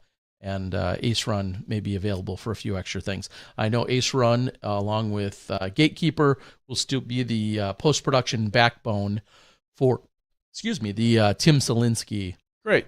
Later in the year, which will then get posted to the PDGA's YouTube channel. So I know they're going to be working on that as well. But so best of luck. Love the Ace Run crew out there. On to the next subject that had everyone in pitchforks, Terry. We're talking about the Disc Golf Pro Tour. The announcement came about spectating at the upcoming World Championships. There was an announcement from the Pro Tour that said, please, you have to leave your phones in your car. But have them streaming while you're doing it. Yes, but turn on the streaming and leave it stream from your car. Everyone wants to see your dashboard. I want to watch the mileage not go up while it's streamed. So what we're clearly can summarize is that the cell signal at the Lynchburg course, New London, yeah. Is that in Lynchburg, Virginia, or is that? I think, or is it in New London? Anyway, the wooded course, the cell signal probably not the greatest. No, and they're going to ask all of the people to please not bring your cell phones. Well, that got the internet up into a tizzy. People screaming that you can't make me not have my cell phone. You can't, we should all just be putting into airplane mode. All the other things that people always yell. What my question to Should we you? just get a satellite truck out to the tournament? No, Terry. No, but I will talk a little bit about that in a second. Is this a reasonable request? First, at face value, is it reasonable? The answer is yes. Does it potentially suck? And could I understand some frustrations? Also, yes. Because, as we all know, most people's phones are also their cameras. I understand that, but there are sporting events and other entertainment events. The Masters does not allow you to bring your phone I know the in. Masters doesn't. You know who else doesn't? Cirque du Soleil. Nor do the movie theaters. Plenty of other paid but movie theaters entertainment places don't. Movie theaters let you bring your phone in. They let you keep it on. They let you sure, but clearly you can't record anything. You can't be recording anything legally. Or streaming. Yeah, streaming or recording anything. See my legally. pirate video later. I understand it sucks. I am not denying that. I understand that it is not ideal. I understand as a guy who's, I think I just talked about this on the podcast a few weeks ago, who feels in an unhealthy way I am reliant and dependent on my cell phone. So I get all of that. I absolutely do. Do you think clearly everyone's screaming, hey, just put them into airplane mode, whatnot. Mm-hmm. But as we know, people don't do that. I think that's the big challenge. That is good. If there was some way to quote unquote, force airplane mode, it'd be a game changer. That would be the difference.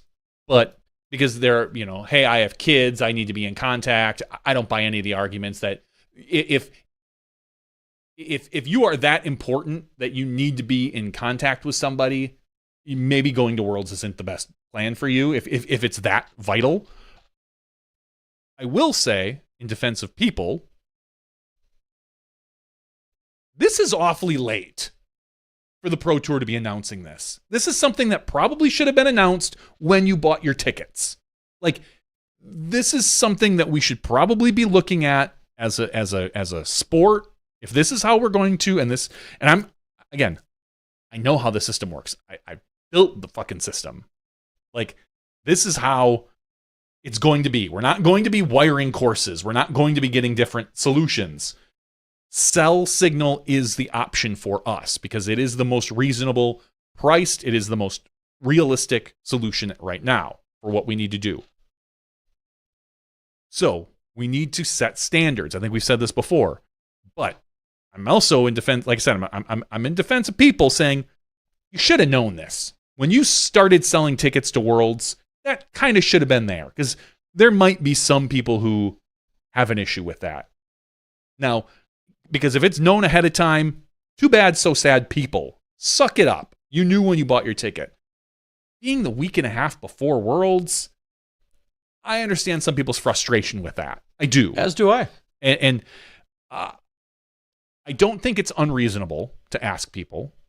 I think it sucks, but I wouldn't go as far as to say it's unreasonable. I don't know what they're going to do as far as if they see you with a cell phone, are they going to kick you out? Yeah, are they going to ask you to leave? Are they going to tell you to, they're clearly not going to confiscate it. They can't do that. They can't just take your cell phone. But I don't know the right answer. I do know that ultimately it's a crappy situation to be in. Yeah, I don't know who really wins, so to speak. I understand the frustrations 100%. I don't know if I can say that. I'm going to bring my iPad. Like, I get it.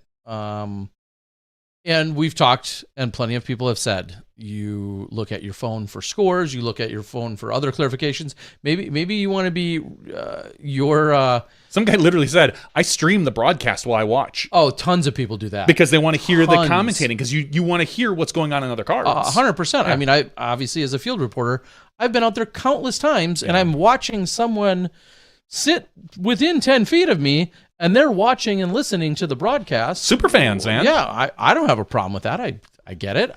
Like you said, they want to, and let's be real. As this sport grows and as our on-site viewership crowds, I think we call them, as those continue to grow, sometimes even when you're there, your viewing experience may not be great. So if you want to know, hey, did so and so go out of bounds, and you want to listen to the commentary, or you want to pull out your phone and be like, wait, this disc just landed 6 feet from me. There's a line in front of me.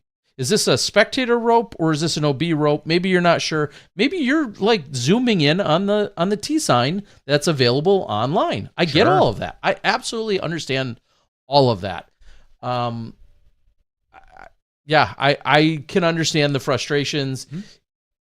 Now, if they go with the steadfast rule of saying you can't have them, and if if we see you using it or you pull out your phone, we could remove you. I don't know if they'll go that far. I don't know either.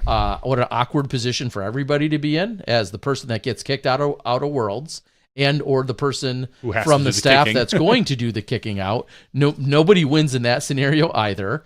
But that very well could happen. And let me just save you now, because I know you're the internet. Do not come at me with, you can't kick me out of a public park. I pay taxes here. I can show up with my phone if I want. Bullshit. Wrong. Like if we're at a point where you're at a ticketed venue, they have permits. Yeah, they can have some kind of exclusivity and tickets and gates and permits.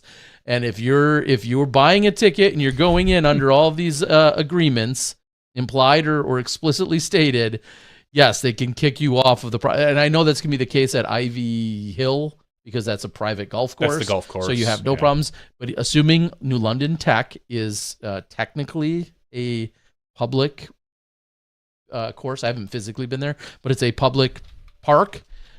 Yes, they can still kick you off, assuming they have all the proper permitting. So I'm just telling you. And don't come at me with that, because that's inevitably what I'm going to hear next.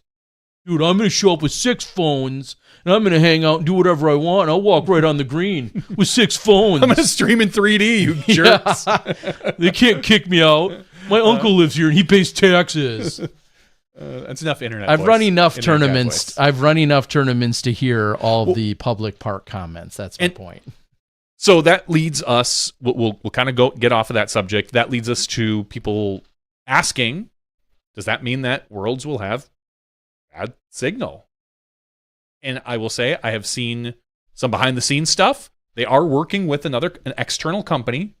I mean, they clearly have their as we call them, the cheeseburgers. The CBRS, I believe is what they are. Mm-hmm. They're private stuff. And they are working with another company. They're bringing in a whole separate company, and I won't name any names because I don't know if that's supposed to be out there, to help with cell signal, to help with, or I don't even know if it's cell signal, Wi-Fi, CBRT, whatever that magic thing is. They are bringing in another company in order to do that. So if you're worried about the quality of the broadcast, I would say you probably have a right to you have a right to worry. I don't know if your worries will be whatever, be founded. Materialized? Because was it Blue Mountain? No. North Cove? Was it North Cove? I don't know. I'm thinking the silver event last year. North Cove was a silver event. Yeah, North Cove. Yeah, the Blue Ridge Championship. Blue Ridge. Thank you, Blue Ridge North Championship. They had almost no cell signal in a lot of those spots. So what you do is you add delay to the cameras in order to make sure to add buffer for streaming and things like that. So it does help out quite a bit. If it's this bad, you probably are going to see some artifacting. You're going to see some stuff. Probably not much worse than we've seen at some of the events this year, I would say, though. But I don't know. I'm not part of the crew at all, zero. So I'll just be watching like everybody else. But I will say that the control room is usually pretty good at hiding when the signal goes to crap as much as they can. So don't worry too much about it. Don't get your panties in a bundle or anything like that. The DGBT understands these things. They know how to work with them. And they are bringing in an outside company to help out with some of the signal. So it is hopefully going to be as good as it can be. They are spending extra money in order to make this a quality event, which they know they have to. And I can't speak to any of the technical components only because I haven't been in on any of those conversations. It's probably just as good that I'm not. So all I can say is we'll wait and see and hope that, let's put it this way. If there are challenges and it isn't great, it won't be from a lack of trying. It won't be from a lack of effort or money. And your bright idea that you want to scream in all caps probably is also not the solution. And it was just so simple or so easy to fix. I'm sure that if there are continued struggles, they've done their diligence. Is just a guess. And for all we know, they've done enough things that it'll go 100% smoothly and flawlessly, and this conversation was all for nothing. That's absolutely possible as well. I hope so. I have no idea. You're just going to be commentating. Yeah, I'm just going to be commentating. Only MPO. So I don't care if the FPO... I'm just kidding. No, it will be myself and Nate Doss on the MPO side in the afternoons. Can I join in? Charlie and Valerie, I believe, will be each of the mornings. Can you just add another microphone and put me on speakerphone? That'd be perfect. That'd be great. As long as you're streaming from the course. You go to the course and you do the I'll be course. Use some of that bandwidth. Yeah. Yes. That would be great. So there you go. Eric asks, Worlds is part of the DGN Basic, correct?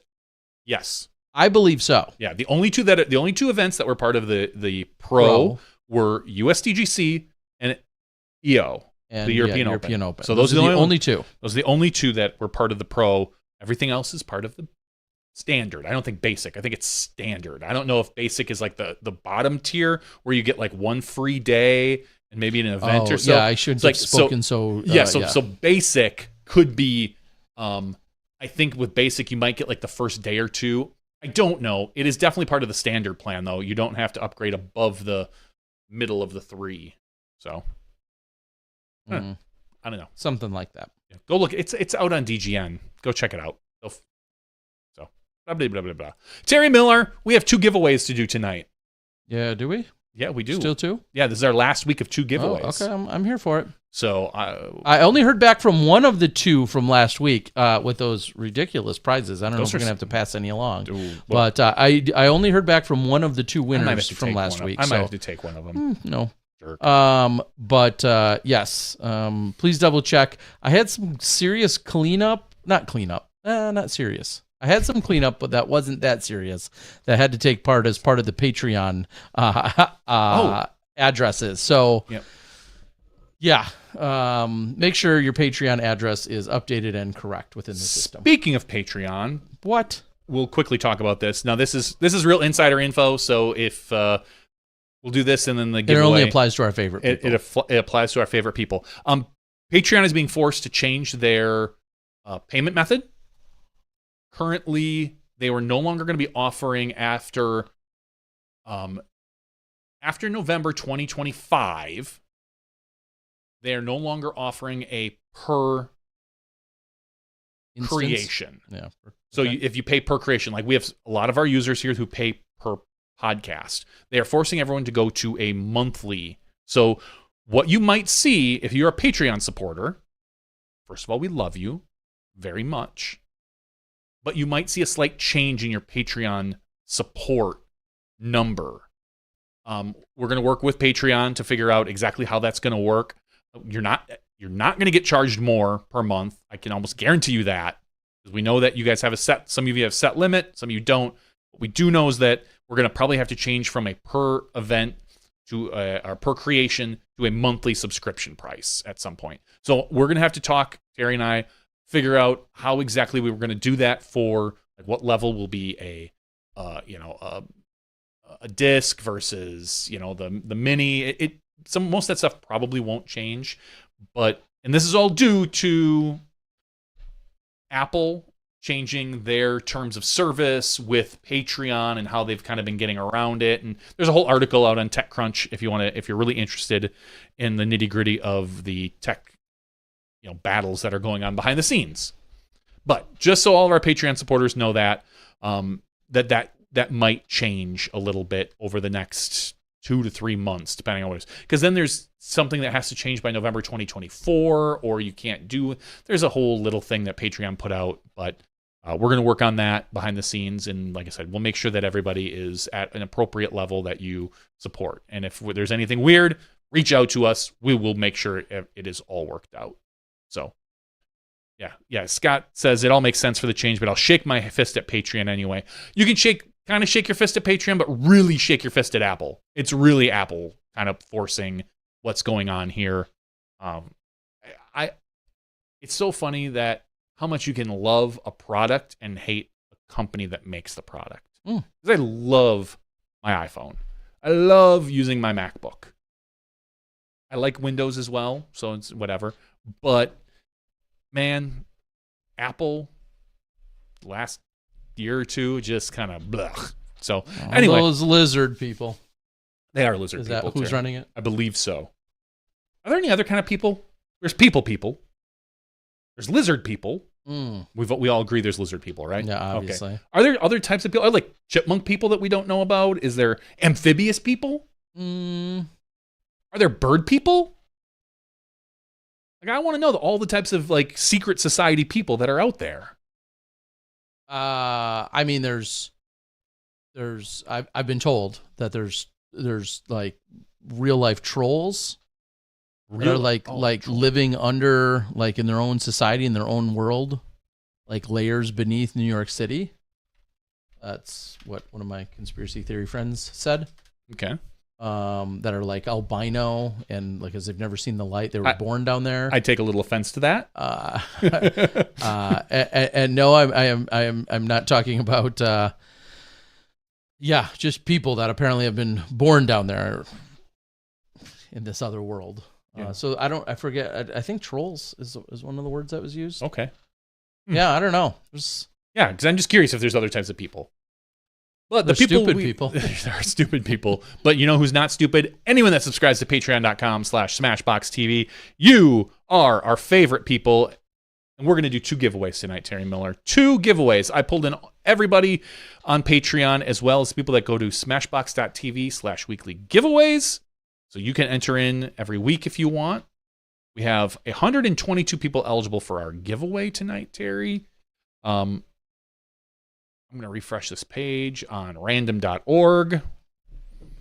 And what numbers do we want to generate in order to give some stuff away? We got to go with, let's start with our first guest. He's got the AM Slam, the 3 majors of the year. That's a no-brainer. All right, so third number. 108, 67, and our third and final number is 99. I got 99 problems. But Patreon ain't one. That's right.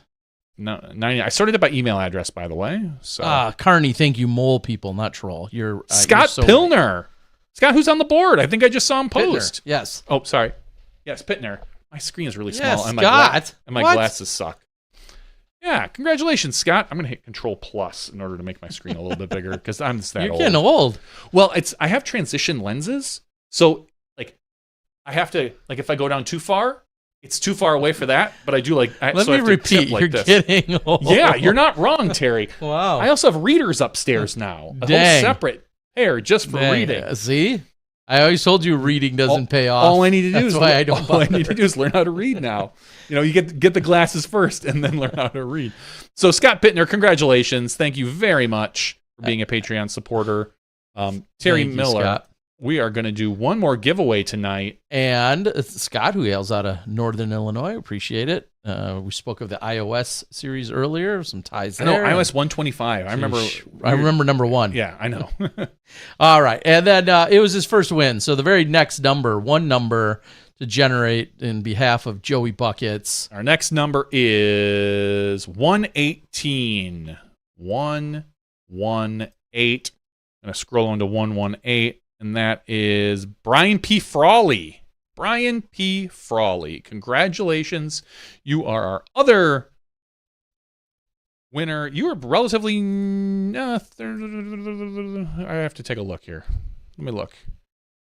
Yeah, relatively new. Oh, he better. Year. I just talked up Grand Rapids. He better be on board. Yeah. Well, he's may have been in his backyard. Michigan. Yeah, well, that's close enough. Close enough. It's all Michigan. I mean, you know who I feel bad for? Doug Bjerkus. Because he has to go to hang out with me in Mexico for a week? Well, other than that, I'm sorry about that, Doug. We're going to do our sports minute. He's a big Vikings fan. He's also a Cincinnati Reds fan. Yep. And the Reds, I think, lost to the Brewers 2 out of 3. But because he wanted to bet on that, and I said, I don't care about the Brewers. But they did beat the Brewers on the one game I went to this past weekend, Sesame Street Day. Reds took that one. But no, his Vikings, all excited. They got a brand new quarterback, good-looking offense, and it was announced today that their quarterback is going to have knee surgery. Their brand new rookie quarterback is getting knee surgery. Could be out 8 weeks, could be out the full year. They won't know. Sorry, Doug. But just when I thought Randall Cunningham really was going to shine. Randall Cunningham was at the Olympics. His daughter is a high jumper. Go figure. I was sitting there. on Athletic. Yeah, I know. Sitting there, and suddenly it was like, whatever her name was, it was a little weird first name, or a little odd is what it kind of felt. It was like something Cunningham, which didn't trigger anything. There's tons of Cunninghams. And then they cut to this guy in the stadium. I'm like, well, that guy looks familiar. And they're like, oh, this is Randall Cunningham's daughter. And I was like, my son was sitting next to me. I go, Randall Cunningham? And my son's like, who's that? Like, most mobile quarterback in the league, my friend. And he just looked at me and went, he wreaked havoc on the Packers defense for so many years. Yeah, he just looked at me and went, old football player? I was like, yes, old football player. So, of course. My only quick story before we can cut everyone loose. First of all, I had Plead the Fifth some more. That's Plead the Fifth some more. It was a beverage, apparently brewed by I want to say Dark Horse Brewing out of Michigan. Good old Imperial Stout this weekend that I took a chance on. That was worth it. I appreciate that. But the funnier story I had was before I went to the course, I had a craving for a sandwich. I wanted something relatively quick. So I purposely just Googled sandwich shops and was looking for a non-chain, whatever. Came across, I think, Boardwalk, which might be like a small local chain to that area in Grand Rapids. Go in, get my sandwich made up. I realize like their regular sandwich is like 15 inches. It's a big honking sandwich. Jesus. Like that's good for 2 meals. Yeah, and it was like at least $2 less to get like half of the sandwich. And I'm like, well, that doesn't make sense at that point. Yeah. So anyway, I get the sandwich, going through it. This kid's making up my order. And once I realized how big the sandwich was, thinking just that, I'm not eating all of the sandwich right now, especially before I'm going to go hustle around on a course, get this action. And I said to the kid, 15, 16, 17 years old, somewhere in that neighborhood, I said, hey, could you do me a favor and cut it and wrap it separately? And honestly, he looked at me like cutting was like a big deal. I'm thinking, are you not cutting a 15-inch sandwich in the first place? Maybe that not. would be bizarre. Maybe not. Like that's not a standard practice. Sure. So I said, could you cut it and then wrap them separately? He's like, yeah. Cuts it, wraps them, looks at me and says, want me to label these? They're the same sandwich. I missed such an opportunity to say yes because I was so... What would the label be? That's my point. That is the whole punchline here is what the F were you going to put on the sandwiches? 1, 2. Like I have given this way too much thought now in the last like 4 days as to what I'm so mad at myself that I said, no, that's okay. Don't bother. Because what in the world would he have written on them? A, B, 1, 2, 26, 27? I don't know. Of course, if they were in any way different, in any way, yes, if the two sides were in any way different, obviously, I'm not bringing this up. It's a valid question. But they were not. It was the exact same sandwich. In 2 pieces. His defense. That could habit. That could just be like, I wrapped 2 sandwiches. You want me to label these? And then you're not even thinking, honestly, that they were 2 separate, that they were, you're just going through the motions at that point. As a certified sandwich artist, which you are at Subway, which I still am, because no one's taken that title away. You are right. I will say I understand if it is just a natural reaction. The only reason why I didn't think it was as natural or as habitual is because I originally, had to ask, and he almost thought I was crazy. And he was the one that made the sandwich. Yes, and yeah. It wasn't like just like someone, like you asked a different guy, hey, could I have half this and half that? And then you asked the kid, hey, no, because I give plenty of leeway before I get all judgy and judgmental and dickish. Yeah, someone's going to label them now and later. Perfect. Yeah, before I get all judgy and dickish, like I think some of these things out. I feel if there's one thing I am getting in my older age, it's more empathetic. I do. You are. I do truly believe that, Terry. I feel like I am. You were such a dick when you were younger. I still am, just less. So I did run a lot of different scenarios in my head, and I still haven't arrived at I'm going with cutting this guy now and later. Other than lunch and dinner. Yeah. So anyway, if there's one regret this weekend, it now was and now, Fatty. Now and are you sure, Fatty? How about that? Or now and already? Question mark.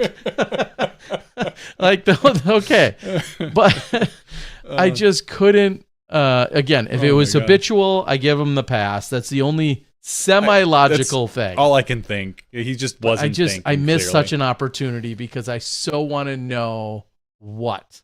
Mm-hmm. What would he have put on those? Or would he then clarified and say, "Oh, you want me to label these?" And I said no. After I thought about it, I'm like, no. Like if he would have said, "What do you want me to write?" And there too, I don't know what I would have said. But that was my experience. Big. I know I said big shout out to the staff and the crew, and I mean all of that, of course, at the Am Worlds. Also to all of the sponsors, the supporters, the PDGA staff. Some of these people have been pulled in so many directions for like nonstop life on the road for these last few months. Some of the people that I hung out with and were working, in Europe for multiple events and or obligations, then pretty much came back to right to work on the Worlds, to then leave on Monday or Tuesday and go right to prepping for Pro Worlds. So I certainly recognize, I know way too many people give way too many of those employees a hard time, but they're out there grinding and working hard. I was thinking I appreciate them. one of the employees this morning when I put the on ones this, the one we like. the one I put on this shirt. When you put on that When shirt, I put on thought this you shirt. said the one you put on the shirt. No, what are you talking about? When I put on this shirt, that's a Sunny Day Real Estate. Our friend Danny Voss is going to the concert in Dallas. I think today or tomorrow, maybe. It's coming up. So I don't know if I use the F word with him.